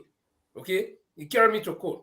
And we are in election time. So the same way United Party say, if no elections in, or if they don't feel candidate, there will be no elections in Lofa. Yeah, you can say, well, if this case does not end, I'm not coming to court anymore. I will stay here. You want to come, George? Come to my house and George. We're not going anywhere. They will get talking like bro, pass grandma, sit down to your hall. Let's see whether they can drag you and let your, because at least my fear here is if ANC supporters just go in the street, the government will dilute people. The government will dilute them.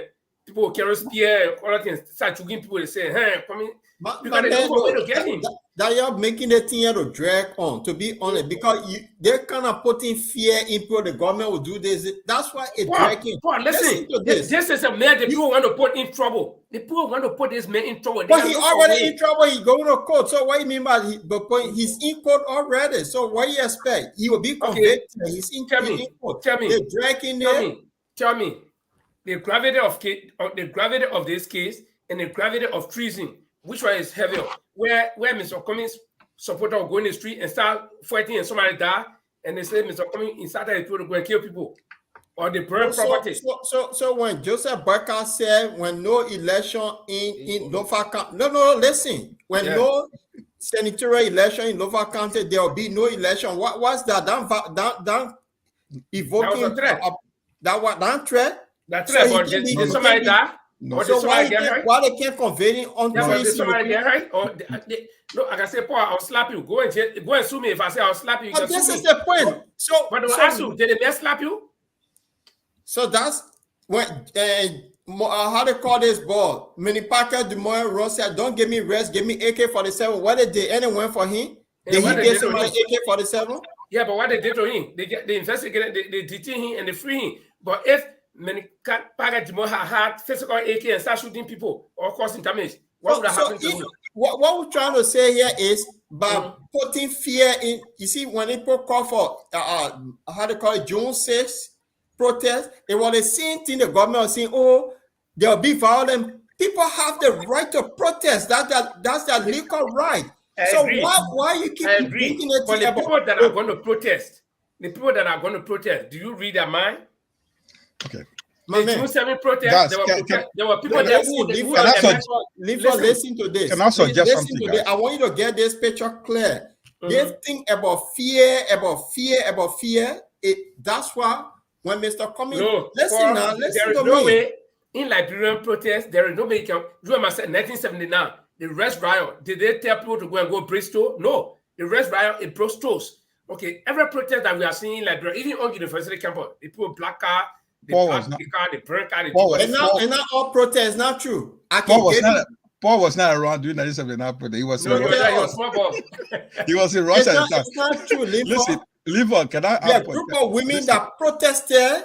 There was some about 2 years ago. They stopped George Weah vehicle in front of his office. He got down. There were a group of what? Okay. Anybody told? The only thing you start bringing fear in it. Paul, please. Let me give my final statement to Paul. Paul, my fear is genuine. Please listen to my fear. The government is trying every means possible to get Mr. Cummings. This is why, in the first place, they have created this Bukos case. Get out. We all know that, right? They want to get him out. They want to get him at all costs. That they want to even bring him down guilty in this small case that even you and myself, who are not lawyer, can judge and end. That they want to bring him down and even jail him for 1 year. You know that. So in the instance while this case is going on, then Mr. Cummings changed his mind and say, "No, listen, I want protection, or I want to end this case. So I will threaten." And when he threatened, then some people will get up and go in the street. He will not put people physically in the street, but people will say no. ANC supporters will say no. This is too much, and we can't stand it again. If no, you see, do not deny it. 10% get in the street, there will be infiltrators. People, how long? The government gets some people 5,000. You go burn car, you go do this. All right, let's sit. Let's follow the process. People behind him who can carry guns. Let's sit. Yeah, we are not sitting. We are not sitting. My suggestion, my radical step.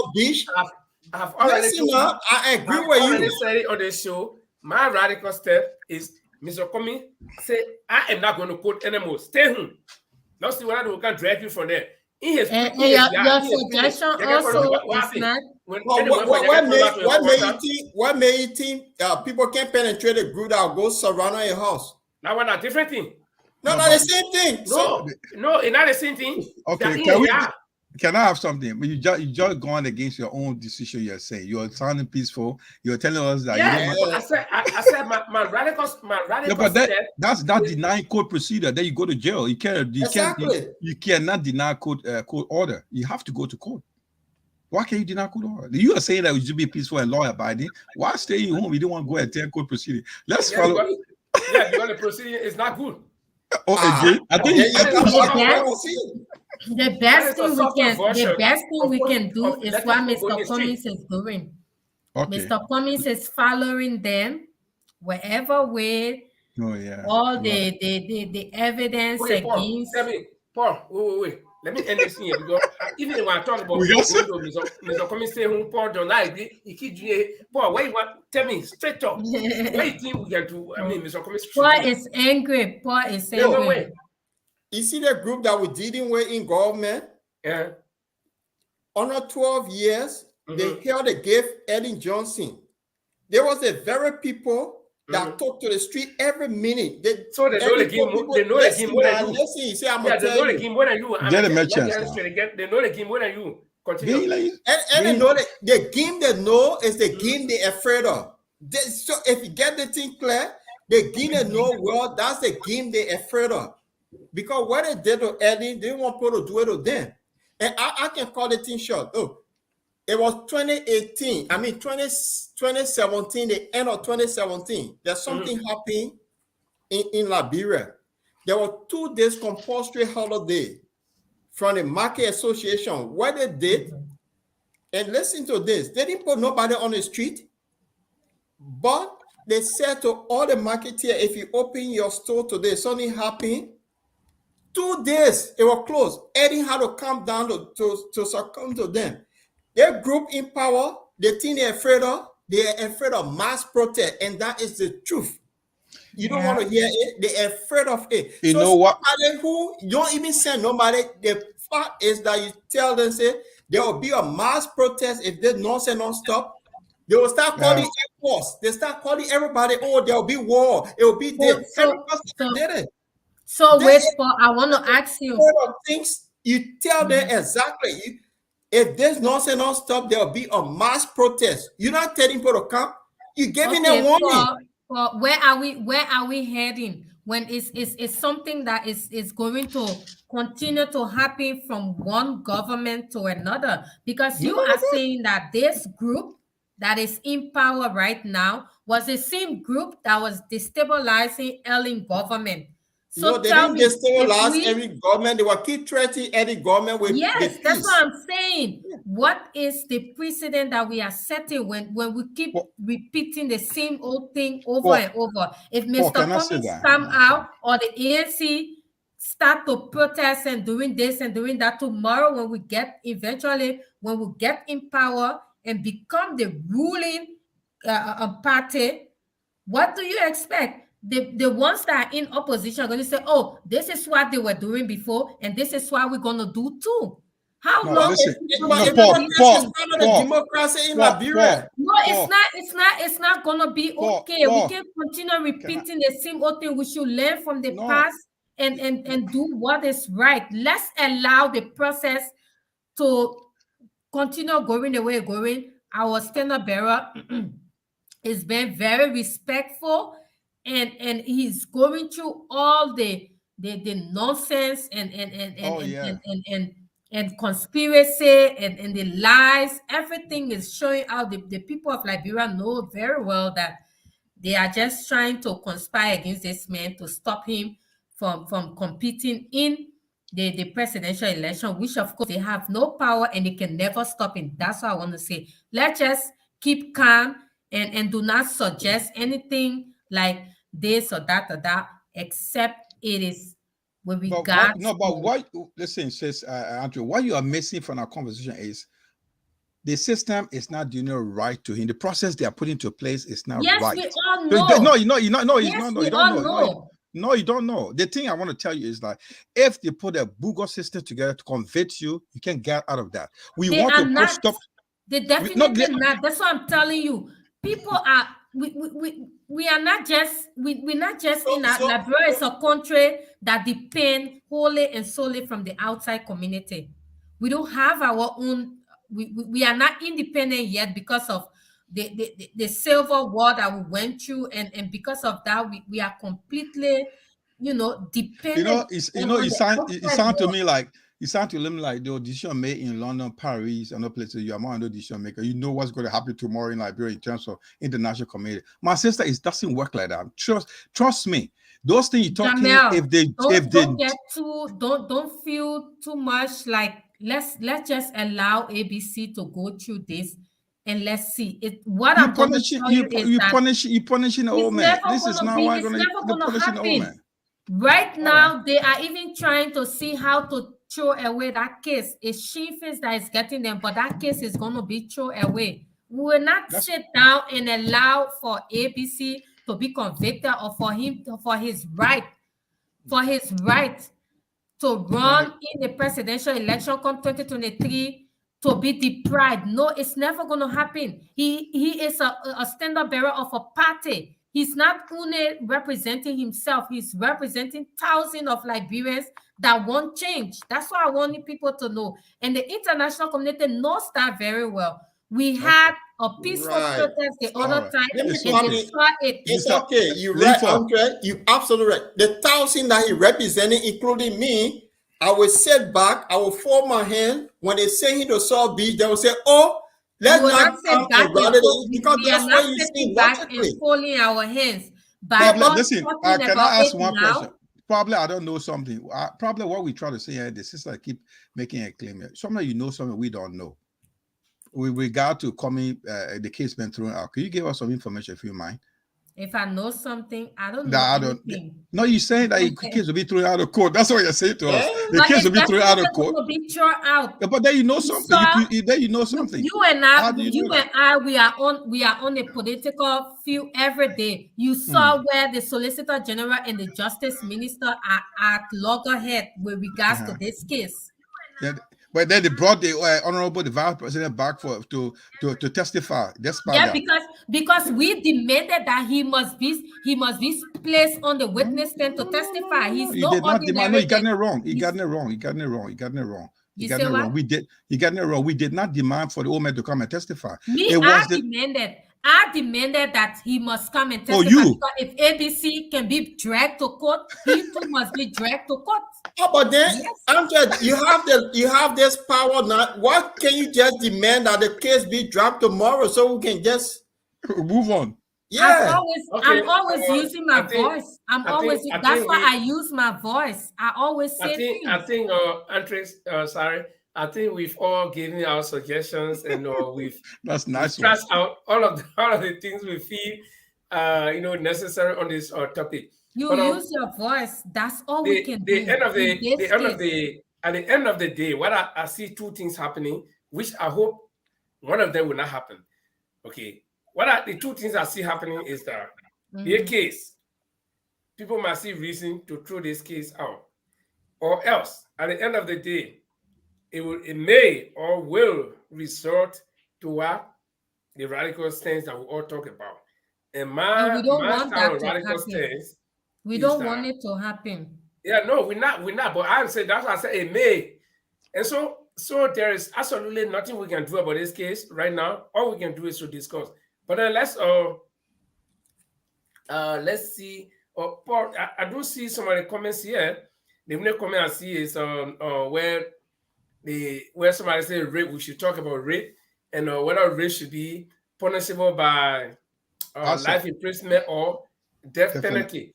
And already rape cases in Liberia, they are non-bailable offense. So if somebody commits crime or rape and you are convicted, you go to jail. I don't know the number of years, I think 5 years or so. Convicted is only for the people. The rich are protected by the government. So and you okay, let's just forget about the rich. Not talk about the poor. You're not only rich people raping people, you have people way in Batala raping the American one drinking power and can't rape one small girl. They're not gonna put them and go to jail all the time.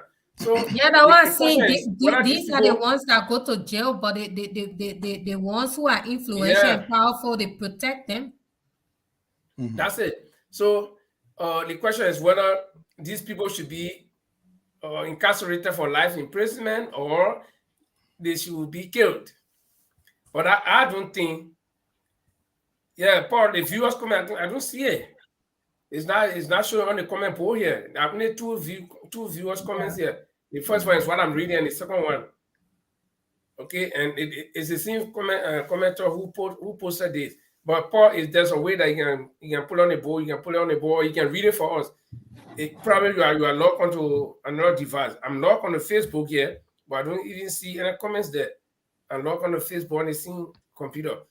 But so for me, when it comes to the rape case, I believe death penalty is very cruel. Harsh. Yeah, very harsh. Especially for rape case. And you see, the thing about I've not been raped before, and I've not raped anybody before. I don't know, or at least nobody has brought a case against me before. Linford, yeah. The comment you're talking about, I think it was some suggestion Jamal was bringing up on the topic for discussion. That's what you're reading. That is not the viewer comments over there. I don't know what happened to your Facebook page. You need to check it. Yeah, it came under the viewers' comment. That's why. But let's see. Yeah, they unlock the bottom line. I see we are on. I can even hear us. If you notice at a certain point you are hearing double voice. But then the thing is, I don't see the viewers' comment there. So if you get a viewers' comment that you can read, my computer has been acting up today. So I don't want to watch my telly closer by telling what my computer did. Imagine I had to go look for my old piece of mouse because it started working at a certain time. I'm not using it. I just use my finger on the computer. When the finger computer to it, the finger mouse is not working. I don't know what happened. I need to go check the system afterwards.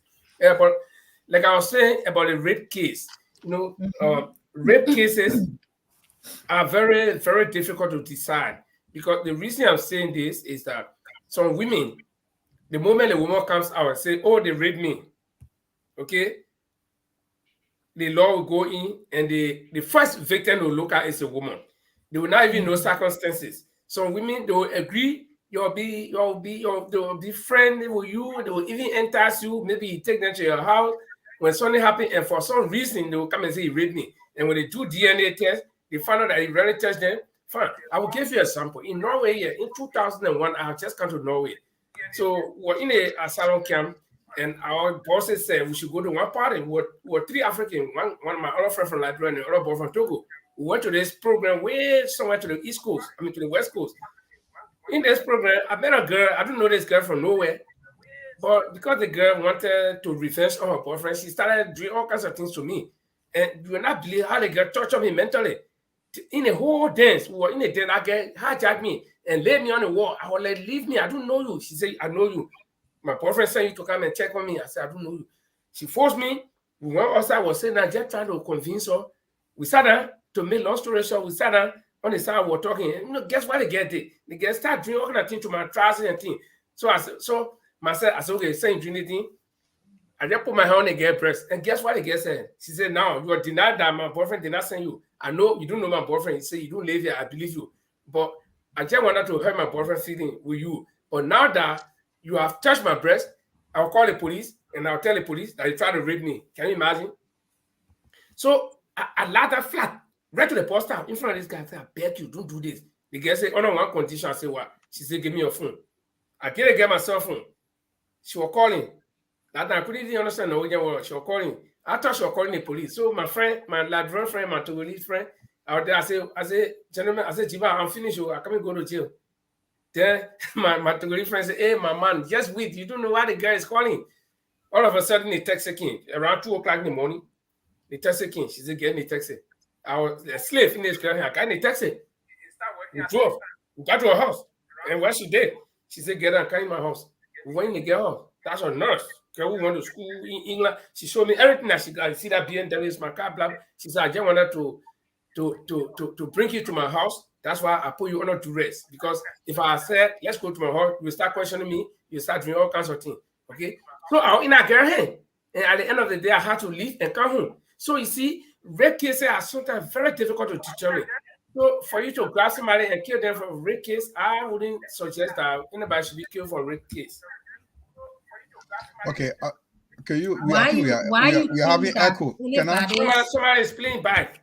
I think Paul is Why going. why Paul? do you think that somebody shouldn't be Paul. punished for and killed for rape case when rape case it leave its victim forever destroyed? Why you think that? If somebody destroy a life of a 6 years old or 3 years old, even an adult who, as long as a person did not consent to have sex with you, you have no right to touch them. You have no Well, right how? You see, the thing here is it happens in secret. Can we in get this secret. structure in the Rape way that is we not want to, guys? secret. Hello? Yeah. Men are sexually beast. I'm sorry to say, No, women. you see, Yeah. no, Yes. Linford, the lady Yeah. gave the lady a chance. Linford, you were Linford, if speaking, you she want did to not say bring anything. a rape case, then you give me a chance, or we That don't was discuss about it. Because no. when it Listen, comes to rape, it's not something that I go back and file or argue with people with it, because it's something that is personal to me and that have left me really shattered, and it's hard. The victim of rape is not something that you should, yeah, that's what you will speak that from the is an victims. ordinary You will thing. speak generally from the victim's standpoint. Yes, But I here am is speaking. wait, I wait, am look at my speaking from the victim's look at my case standpoint. now. Look at my case that I was explaining to you. What if the girl had just called police on me and the police grab me and carry me to jail? They say you're killing man. You think I would die outside there? But didn't you touch her inappropriately? She touched me first. She touched me first, and So then I touched her. So you cannot the police will not control. look at the fact that she touched me. The police will not look at the fact that because my fingerprint was on her brow, on her shirt. So you see what I'm talking about. And who initiated this whole thing? It's not me, it's her. Did you So if the control police come in and say, yourself? okay, You man, had no for rape. self-control. hello? It's the for your case, you are not in any right, because you should have control yourself as a man. When a You woman see it? ties you, You you see it right there. control So this yourself. is why I'm In talking. your standpoint. The In woman your goes and standpoint. initiates. The woman goes and initiates. When the man, once she get proof on the man, then she call the police, then they grab the man and go kill him. You see it? So rape cases are very sensitive cases. And that's why I shouldn't think It's that not you in should kill your nobody, case but when you you're can jail the talking person. about rape.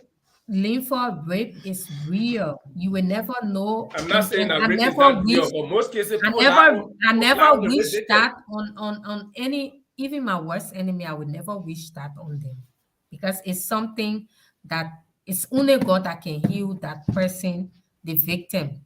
Human being or therapist or this or that can never heal them of that nightmare, because it will always be there. And there's nothing that anybody can do except God Himself will try to heal them and make them to forget. It's something that is disastrous. The woman who is a victim of a rape, they become hateful, they become not trustful of anyone, and in the future, to even get in another relationship or try to love another man, that man could be a victim of what they went through, because the hate and the aggression, they will transfer it to any man that they go that come their way. So a victim of rape is not something. So whoever that commit the act of rape must be punished by whatever laws of the land. If the laws of the land say they should be convicted or they should be killed, let them be killed, and let it Yeah, but set our as law an in Nigeria does example. not say that. Okay, So That's what I'm saying. I said can- the laws of the land. If the laws of the land say a rape victim must be killed, they must be killed. okay, You cannot Jamaica see a man in Liberia, a 50 years old man raping 2 years old child, tearing their come in, vagina, Jamaica. Let's tearing hear their your side. vagina to have sex with them, or you see a man sodomizing another child. Okay. What will you allow that person to live? Why? Why must they live? Somebody's playing by. Paul, you have something on? No. Why? Okay. Why must? Okay. Why must that person live when you have already Okay, destroyed go the on, life? Jamaica. Andre, let Jamaica talk. Okay. Here. I think the question is the penalty, the consequences of rape. That's where we are. I don't know. We just said it. Let's put it into a good structure. The question is, the perpetrator of rape. Consider now you are found guilty Can you? That's the question. It's not like whether it's being the procedure of the person being found guilty. That's what LIFO you're talking about. We're talking about consider this person is being considered. It's a perpetrator of the rape, found guilty or beyond all reasonable doubt. What should be done with the person? Should the person go to life imprisonment or be killed? That's the question. The question now is, come here, one second. That's the question. We got it straight, so we're not got it straight. The question is, this is what we're trying to put through. So we say, are you in favor of somebody being killed? Do you support? Let's agree that can we tell our legislature, the House of Legislature, to come up with a bill on act that will put rape, because before this time in Liberia, it's not death penalty. If imprisonment, a period of imprisonment, durable imprisonment, can they go to lifetime jail or can they be killed to death penalty, either by lethal injection or by execution? Well, I would suggest that it's coming now. That's the question now. So if you say I'm in favor of a lifetime imprisonment or the limited period of jail sentence, so we should make that case clear instead of going through the procedure. Or somebody induced me, or I was tempted to rape. No, that's not what we're looking at. Consider you've been raped and the person is found guilty to be raped, is a perpetrator. What should happen to that person? That's the question. Okay, for me, my stance is that nobody should be killed for rape. Putting a man in lifetime sentence is enough. That will teach him. He will even suffer more than you kill the man right away, because the man die, nothing again. So, but if you keep that guy, he'll be regretting. But when I could approach a woman and the woman agree, but why did I rape? And all the kind of things. So I would suggest a lifetime imprisonment. What about the person that gone through the procedure, that person that was victimized? What do you think about that person? No, the person is a victim, and they'll be satisfied that they are raped. Their perpetrator is in jail. I think they will get justice. Okay. That's what I would think. It's our whole opinion. I think. Andre, you got the question out, right? I got that question. That's why I said, Jamel. What do you stand for? You support death? Said, if the laws of the land, they consider you to say, can we put them to no? The question, if the question comes like for me, death penalty is the best. Okay, that's then it will stop every violence of rape against women and children. Yeah, because if a man go and rape, he knows it's the consequence that will be the end of his life. So when you start to kill these beasts and perpetrators, it will put an end to rape and violence against women. So yeah, 100%. Death sentence is the best. I think I'll go for death sentence. Yeah. Death penalty. For the reason I stand for, I will tell you, it will stop this rape, because I was so sorry for that. I read a story just last 2 days ago in Delos. I think yesterday, a math teacher raped a 14-year-old child. Yeah. The consequences the rape victim live with. Not only that, let's take Philippines. I think where you know much about Philippines. Is that Philippines or what is this country that if you're caught for drugs, you're executed? What is that link for? Thailand and Malaysia. Thailand and Indonesia. Indonesia also. Indonesia got a law. Thailand got a law. And this clean country. Okay. Singapore. You know what? My suggesting what Andrew is saying is this: if you look at the rate of drug trafficking in our country, it's almost zero. Yeah. Because the penalty attached to that particular crime. The big hard consequence. The consequence attached to that particular crime. The president of Philippines, he introduced that thing. He killed almost 20,000 people. Of them. Yeah. And the consequences of that thing is very, you look at the rate of, my point is, the problem is, look at the person who's been raped. He lived for the rest of their life. You know what happened with the Civil War? If we may tell you their stories that have been raped during the war, up to now, somebody didn't want to get associated with me anymore. Boys that have been sodomized. This is psychological trauma for the rest of your life. The guy's enjoying freedom. Government paying this guy bill, paying his food in jail. He's been looked after. He say he's mentally disabled or you have mental deranged. The government is paying taxpayer money to look after him when he has already mess somebody's life up. He don't even deserve any. That's my point. I'm giving my argument. I'll go to you, Paul. My argument is why should we pay our taxpayer money to somebody who is in jail? He's already messed somebody's life. For the rest of the person, a child that was 12 years old being raped. And that child may not even be able to bear a child anymore. That child may not be a normal child anymore. That child live with that stigma for the rest of her life. That child is not even accepted in the community anymore.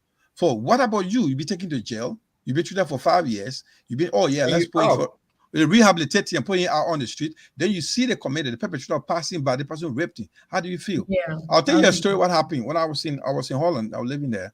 I went for a program. I'll tell you a little story what happened. I went for a program, so a family friend invited some people for a party. This guy was in Sierra Leone, one of the commandos in Sierra Leone. And then one of the commandos, there's a lady that came through he was a commander of the a checkpoint, a rebel commander, I think government commander, I don't know, it's a rebel or something. But when he came for that party, the lady came, there's a lady that came with her husband, they were all invited. When she came in, she saw a guy, she fainted. Boy. She fainted. She said, what? They took her. They said, the husband said, I don't know. It never happened before. The husband did not know that this guy has gone through this process. What happened, they have to manage. You got some people to come around and look after her. From there, they took her away. But at the end of the day, 2 to 3 days of the story that came out, there was a guy in that particular program that was invited. Now, this guy came through his checkpoint. At the time, he was at the HQ. He was a commander at that checkpoint. And he ordered somebody to rape that girl. Wow. So when she saw this guy, she just fainted. That was it. She couldn't stand to see him anymore in her life because she was thinking like, wherever I see this guy, I could do something to him. But she didn't have the power. She just went off because it could embarrass her whole marriage life because her partner was there. And if she attacked the guy going to have different opinion. If it depends on man, could have different opinion who she is. Look, a woman that's been raped already. What do you think about this woman? It could have a problem on that relationship. So I'm just saying something. These things happen. My punishment to reduce this situation. Look what's happening in Liberia right now. The best thing a man can do, a best weapon will get against most of the women when you corner them is to rape them, and we think we enjoy it. I think that we should kill them, whatever necessary. That's our support. That's my point. Yeah. Well, you see, when it comes to this, you always say a radical. There's 2 ways you can do it to incarcerate people. First, for a few years, and then you take them on the pole before you spray them.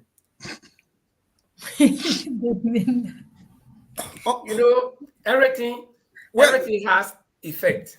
The reason why I'm saying they live for, there was 3-year-old baby rape in Liberia. Yeah. The 14-year-old girl in the newspaper the few days, she's pregnant now for this teacher.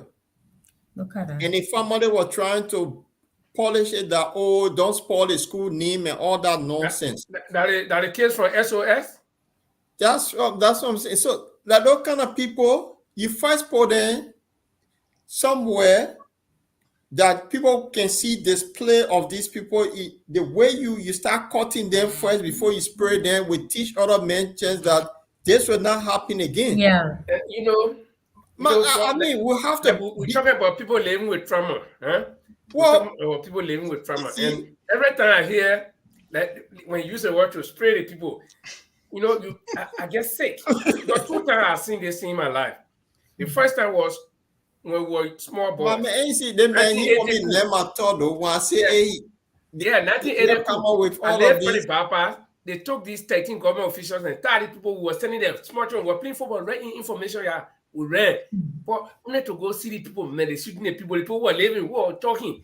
They sat there and then the phone line, we went around. I went in that circle for I think 3 or 4 times.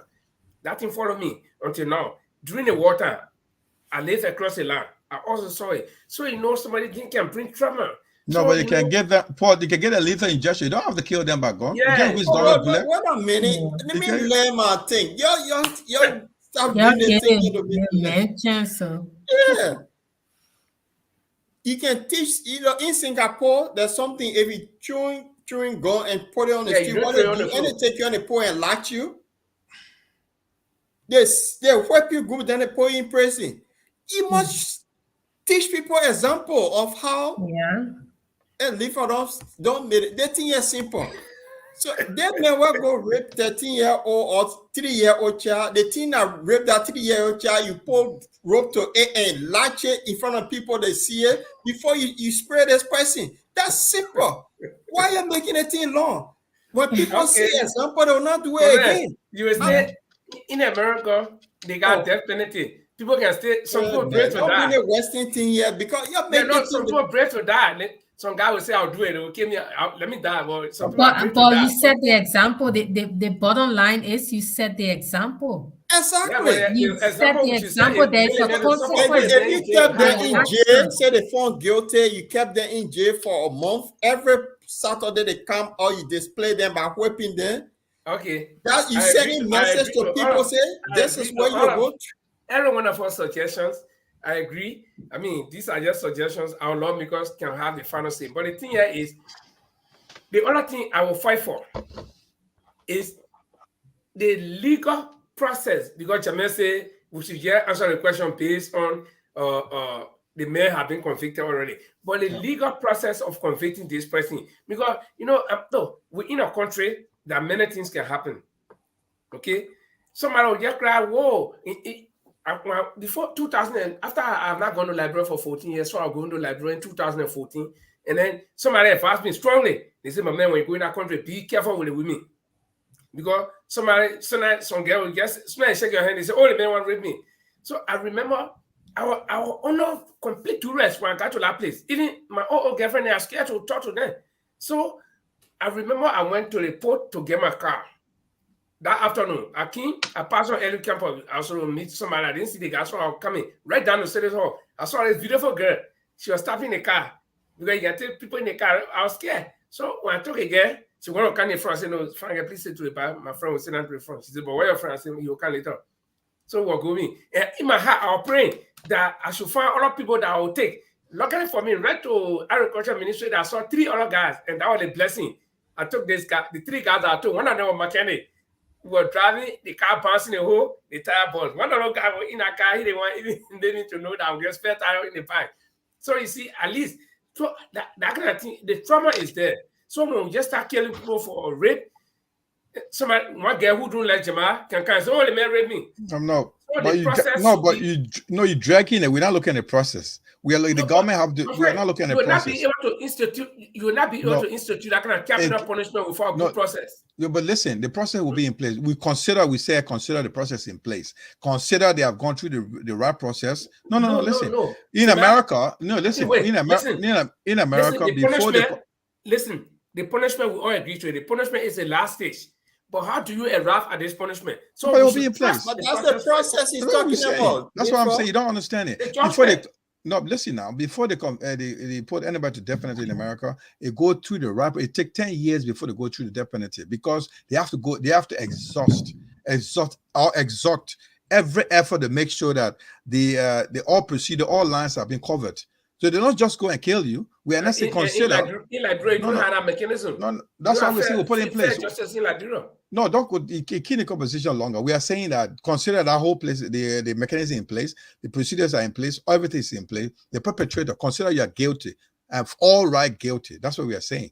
But the procedures are different discussion. How to get there, that's a different question. I'm just cautioning. Oh yeah, we all caution about it. We're not calling for somebody to be killed like that without a proper process of due process of law. You have to go through the research and everything. You have to make sure all avenues have been exhausted before you go through the procedure. That's what we say. I agree. We have not reached that point. Let me read a few comments there. I should display the number, yeah. But let me read a comment. I'll pull the number up. But let me read this comment. First, let me pull the number. The comment says, it comes from Valentin Precious. It says, "Guys, we are all missing her point. It is up to Mr. Cummings' lawyer and the judge. The judge is allowing all this because Cummings' lawyers are always going along with everything they say." So, yeah, like we already said, Mr. Cummings can beef up his campaign. I mean, his team of lawyers. So, and we can see where to start from. And then Odori Nelson says, "Can Mr. Cummings' lawyers do more? If yes, they aren't doing it. If no, What other options do ANC have? Well, we will see whether the lawyers are doing more or not. But let's put a number, or I think somebody wants to call. Or the number there is a WhatsApp number, so you can call me on +4799450882. But if you're calling from America, on straight line, you can call me from 011, not 001, but 011-4799-450. Do not put any plus, just 011, and you will get through. So, like I said, I agree to the punishment if our lawmakers can pass that punishment. But my only suggestion also would be the process, because considering Liberia, the kind of country it is, where some people rape and nothing can happen to them, but other people rape and they can go to jail. So we're not gonna system. I would not want a death penalty for anybody. Yeah, thank you. Yeah. That's your opinion. We respect it. That's my suggestion. Okay, and so guys, the time is fast spent. I don't know if somebody wanted to call, but the time is fast spent. And if you want to call, we urge you to call now so that we can take you as our caller, our last caller, or our only caller for the day, so to speak. But one thing again that I just want to also talk about briefly is Air France has made its final flight from Liberia. They're not coming back anymore. Which other flight do we expect? Gentlemen, if we could share, just speculate. And how many flights are going to Liberia anyway? I know Air France was there, and what is the other one? Air Morocco. And Kenya Airways. I think. Kenya Airways. So, Brussels, Brussels Airlines or Brussels? The last time I went to Liberia, 2016 was Brussels KLM. So I don't know. But the question is, with this developing trend, which other one do you think we should expect to withdraw? I mean, let's just speculate. The thing is, the health hazard is very strong. We're looking at country. I think the possibility of Air Morocco that always land around about 2 a.m. They will need a light. If there's no light at the airport, I think only what they will need our service, or we need our service until the government can come back and put things in order. There's a possibility of Air Morocco withdrawing is highly likely. That's what I can see, because Air Morocco lands always around about 2 to 3 in the morning, and we need electricity, a very good electricity for a plane to land. That's what I think. The thing with Air Morocco, they banned all the service on Liberia for, I don't know, over 8 months. They just resumed their flight back to Monrovia. Okay. So guys, we have a caller on the line. We'll go to the caller. Caller, please tell us your name and where you're calling from. My name is Dolly Nelson. I'm calling from Norway.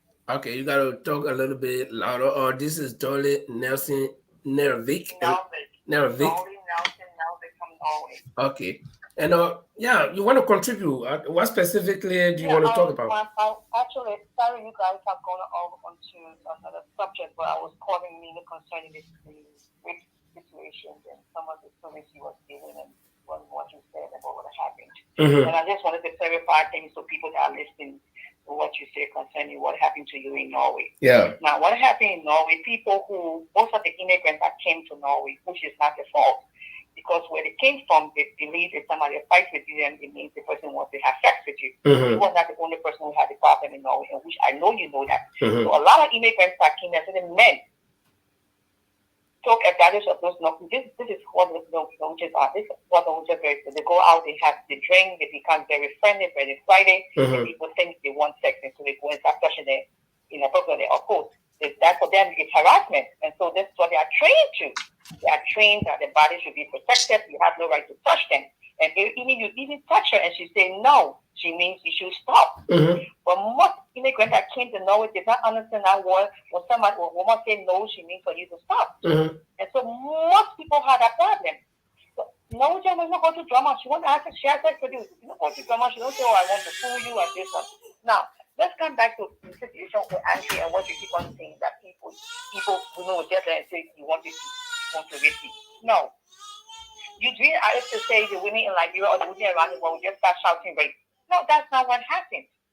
Most men do not understand when someone says stop. And for most Liberian men, young boys, men, this is what they will go over progressive side initiative once and more. That was the culture in Liberia. That was Liberian culture. If progressive side she means do it more. So when somebody says stop, you think it means do it more now because that's what is most Liberian mind. That's what it's not their fault. It's what they were trained into. Okay, Sis Dolly, thank you very much. But let me again ask this question, and I will specifically mention my situation. My situation was I did not initiate anything. But this girl, in fact, the part of the story that I left out was when she took me to her house, because her boyfriend is one Somali guy, they live right next to. They were in the house. When the Texas started, we got down, went in the house. The boss sent his friend to come make sure who the guy that came with his girlfriend. Okay. And this girl said she wanted to hurt this boy feeling, and she initiated the whole thing. So in this case, because I was in the hall dancing, and she just came and grabbed me like this, and she said, "Why are you telling me?" I said, "No, I don't know you. I told her I just came to Norway. I don't live here. We came for this program." She said, "No, you lied," and she did everything. And the only way I thought I would have made her to actually what it called me was when we came outside, and she started playing with me. I said, "Okay," but then let me just put my hand around her, and my hand actually around her neck and came to a press like this. And then she said, "Yes, this is what I wanted." Because now I was refusing. She wanted me to go to, I was refusing. So in this case, who will you blame? Because my point here is most rape cases, the people will only look at the victim. They will not look at how it really happened. So I would have gone to jail innocently, like you rightly said. A lot of foreigners, fell victim to this thing here. Yeah, but Lincoln, what I need to understand, you said this girl, you came outside, she was, when you said she was touching your child, she was doing this. So you said that if she went beyond certain limit, you had a right to say, stop this thing, I call the police at you. Because if she went beyond certain limit, as you said, as you explained, yes, that she was holding your child and she was touching you when she was doing this to you, if she went that far, then how would she say, how would she call for? I live in this country. I know Norwegian women. They are all my friends. If she went that far, that is what she wants. She went that. If she went that far to stop touching you and go to your house and going to your private plot, come on, for stop. Yeah, she went that far. But the problem here was she did not get confronted when I touched her. What she really wanted was to put me under duress so I can cooperate with her. Because my initial. Why would she go through all of those drama to put you under duress that she didn't even know you? You see it. So then, if she had made a mistake and called the police, I would have been forced victim. But then what happened was that's the only way she would get me to go, because where we're talking about the little town is called Fort, not too far from Bergen. This town is divided by water. She lives across the water. You can even stay from where we were and see her house. Okay, and we were in a town. Our hotel was in a town. In fact, we were to the basement of the hotel is where the club was. We were living up. So the only way she could get me was to find some for, and she did it. The moment I told her, she said, "Very good." I said, "The girl speaks English well. She went to school in England." She said, "This is what I was looking for. Now I got you. So you cannot escape anymore." You see it? So my point here was that most rape cases should be totally investigated. Yeah, Jima, you want to contribute? Oh, rape cases are investigated. Oh, this is my father. I got with you. Every rape case is, maybe in Liberia, but every rape case is investigated. They teach. Okay, says darling, let me ask you. Let me ask you. If you are to understand something, you should be, when you talk about rape, you should be very careful how you can count your words, because there's a lot of things that are going on that people say, I think that men dressing is okay. No, it's not okay. Okay, let me ask you. If you were to render, everybody's trying to rape, no. If you were to render judgment in my case, men are used to abusing women. African men are used to abusing women, and so they don't understand when somebody says it's about time. It's tough. Okay, if you were to investigate my situation, what stand would you take against me? You go to jail. You came outside. This woman saw you in the club. You came outside. She started to follow with you. When you went to your private part. When you want to touch her brother, she called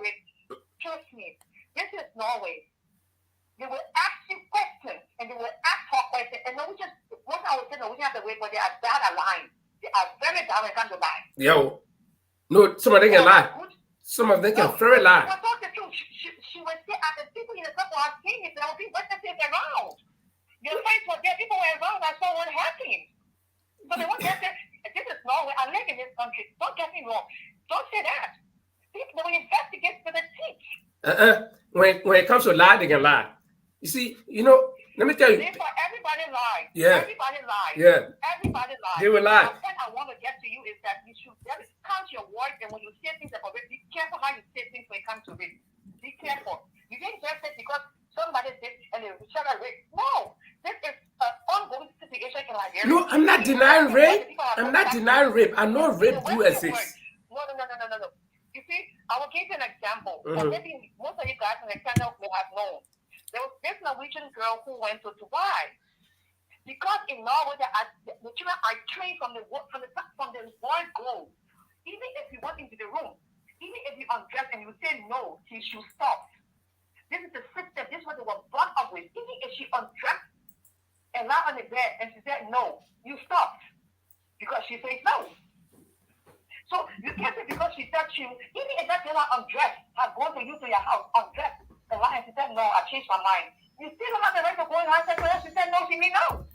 I know all of that. That's why, in fact, because we do when we came to Norway, they talk. When we came to Norway, they taught us the same thing here. I know most of you guys might have heard this story. Yeah, but okay. But says Dory, the point I'm trying to make here is that even me, when we came to Norway, I wanted the first thing they would teach you. So I knew this very well. That's why when she hijacked me, I was in the first place. I came outside because I was inside when she hijacked me. I came to my friends, to my two friends. I said, Sharif, the boys called Sharif, and my friend Chiba. I said, Chiba, my man, see. Then Sharif was even joking. So you see, the thing here is that for me, it wasn't. I know I can't accuse a girl of trying to call police for being to say that I was raping or no.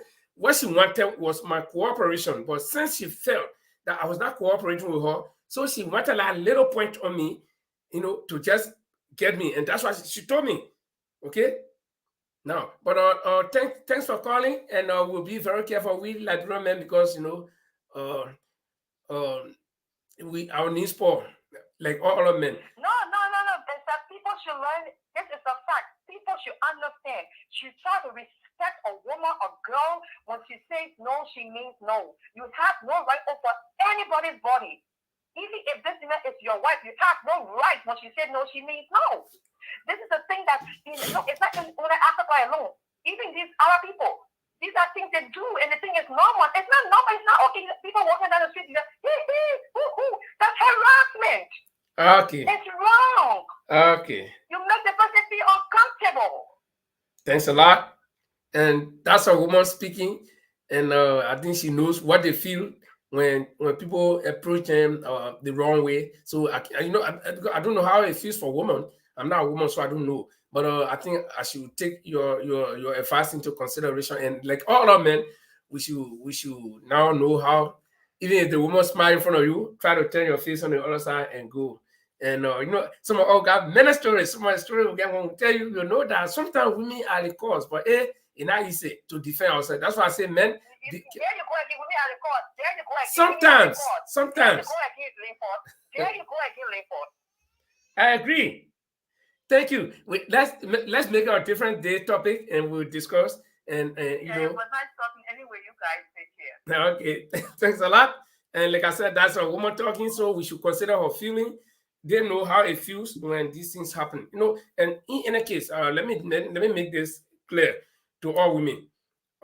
I got daughters and I got sisters, so I will not try to disrespect any woman. And I know that no women have ever said anything against me. That's why, in fact, all of my past girlfriends, they all stay like me because they know we respect each other. So I respect women. I don't encourage any rape. So this is bad, and we should all take precautions. So, Paul, any final words? Well, Linford, I think it was a good show, good discussion, and the interaction was okay. But I still stand with my view that it's time that the ANC and Mr. Cummings take a radical step now and get the bar association involved in this. And he need to speak to the nation to educate them on what is happening, because this case keep dragging on. We know now where it's heading. They don't want him to run, and they want to prosecute him. So before he get to that stage, the liquor team, if I were him, whether he need to review the whole liquor team and bring a new team of people, because this team is being so diplomatic as well. The case should have been thrown off from day one when Serena Seaforth have already convicted him from the get-go. And even a week ago, between the Solicitor General and the Justice Minister, that's where they should have seized the moment to push the thing to even Supreme Court and lay complaint. They should have kicked the thing out of court. So it's about time and they revisit the legal team. If not, sorry, 2023. That how I see it. Jamal.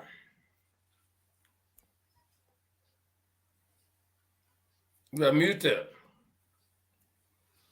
Yeah, thank you for the time. A very brilliant discussion tonight. And I think we a little bit went over time, but anyway, it was a key discussion. Yeah. Sometimes we get carried away. The important issue here is the ANC in the case of Mr. Cummings. And I think we've all make our points here. We want to reaffirm here that Mr. Cummings is up to, he believes in principles, he believes in the rule of law. But what we are saying as Liberian, we have to be very careful. The system that we want to straighten up, the system is not done right. If we get there, you need to get it right. If you get it right, if you get it, you change to the proper, put in proper order. But for now, it's not being treated right. AABC is not being treated right. That's same in make the legal system right. Then when we get into the system, you change it to the proper order. You put in proper order. That's what we are saying. We stay not saying that we should give AK-47 to ANCs to go and fight. We're not saying that get people in the street to go and break doors and throw out cars or throw stones at anybody. We are saying you got all legal right to demonstrate, to protest against the system that is not being treated right. We are saying that review your legal team to make sure the system is set right, that you can receive justice. If they're dragging up to the end of the day, if he's convicted, nothing can get out, you're going to go to jail straight up. I wish we're trying to avoid here. So that's what we are saying. All the argument is saying we believe in Mr. Cummings, we believe in ANC, we believe that he can do right for Liberia, but they also need to listen to people that are out there. The Liberians themselves will not do anything when he's put to jail. They'll just say, you look for a dementia. I've not gone this far. Before it gets too late, international community won't help you right now. We need to help ourselves. If the international community will not help you. Yeah, and we don't want that. They don't want to spend money like, oh yeah, international community. Oh yes, we all know what happened. I've been to EU office more than 20 times. I know how to behave. I know how to look at things. Liberia is a sovereign state. We got our own laws, and they will run our things. Now, things are happening before our very eyes. From the time I was born up to now, I think I begin to know about Liberian politics. Things have done the wrong way. Before you realize government make changes, it's late. Many people became victims. They say, if I had known what happened. So basically, that's my point. Thank you very much for the time. I think we had a nice discussion. Thank you very much. Okay, thanks, guys. And this is how we like to wrap it up. My name is Linford Jamal Kamara is there in the UK, and Portugal is also in the UK. And Trichalo is in the Netherlands, is it? Belgium. Okay. And so this is it. We like to say thanks a lot for those of you who commented and $6. Thank you for calling and making your contribution. And again, we'll be here on Friday. And hopefully, we're going to make it interesting again. And so we urge you to join us. And this is how we'd like to take a leave of you.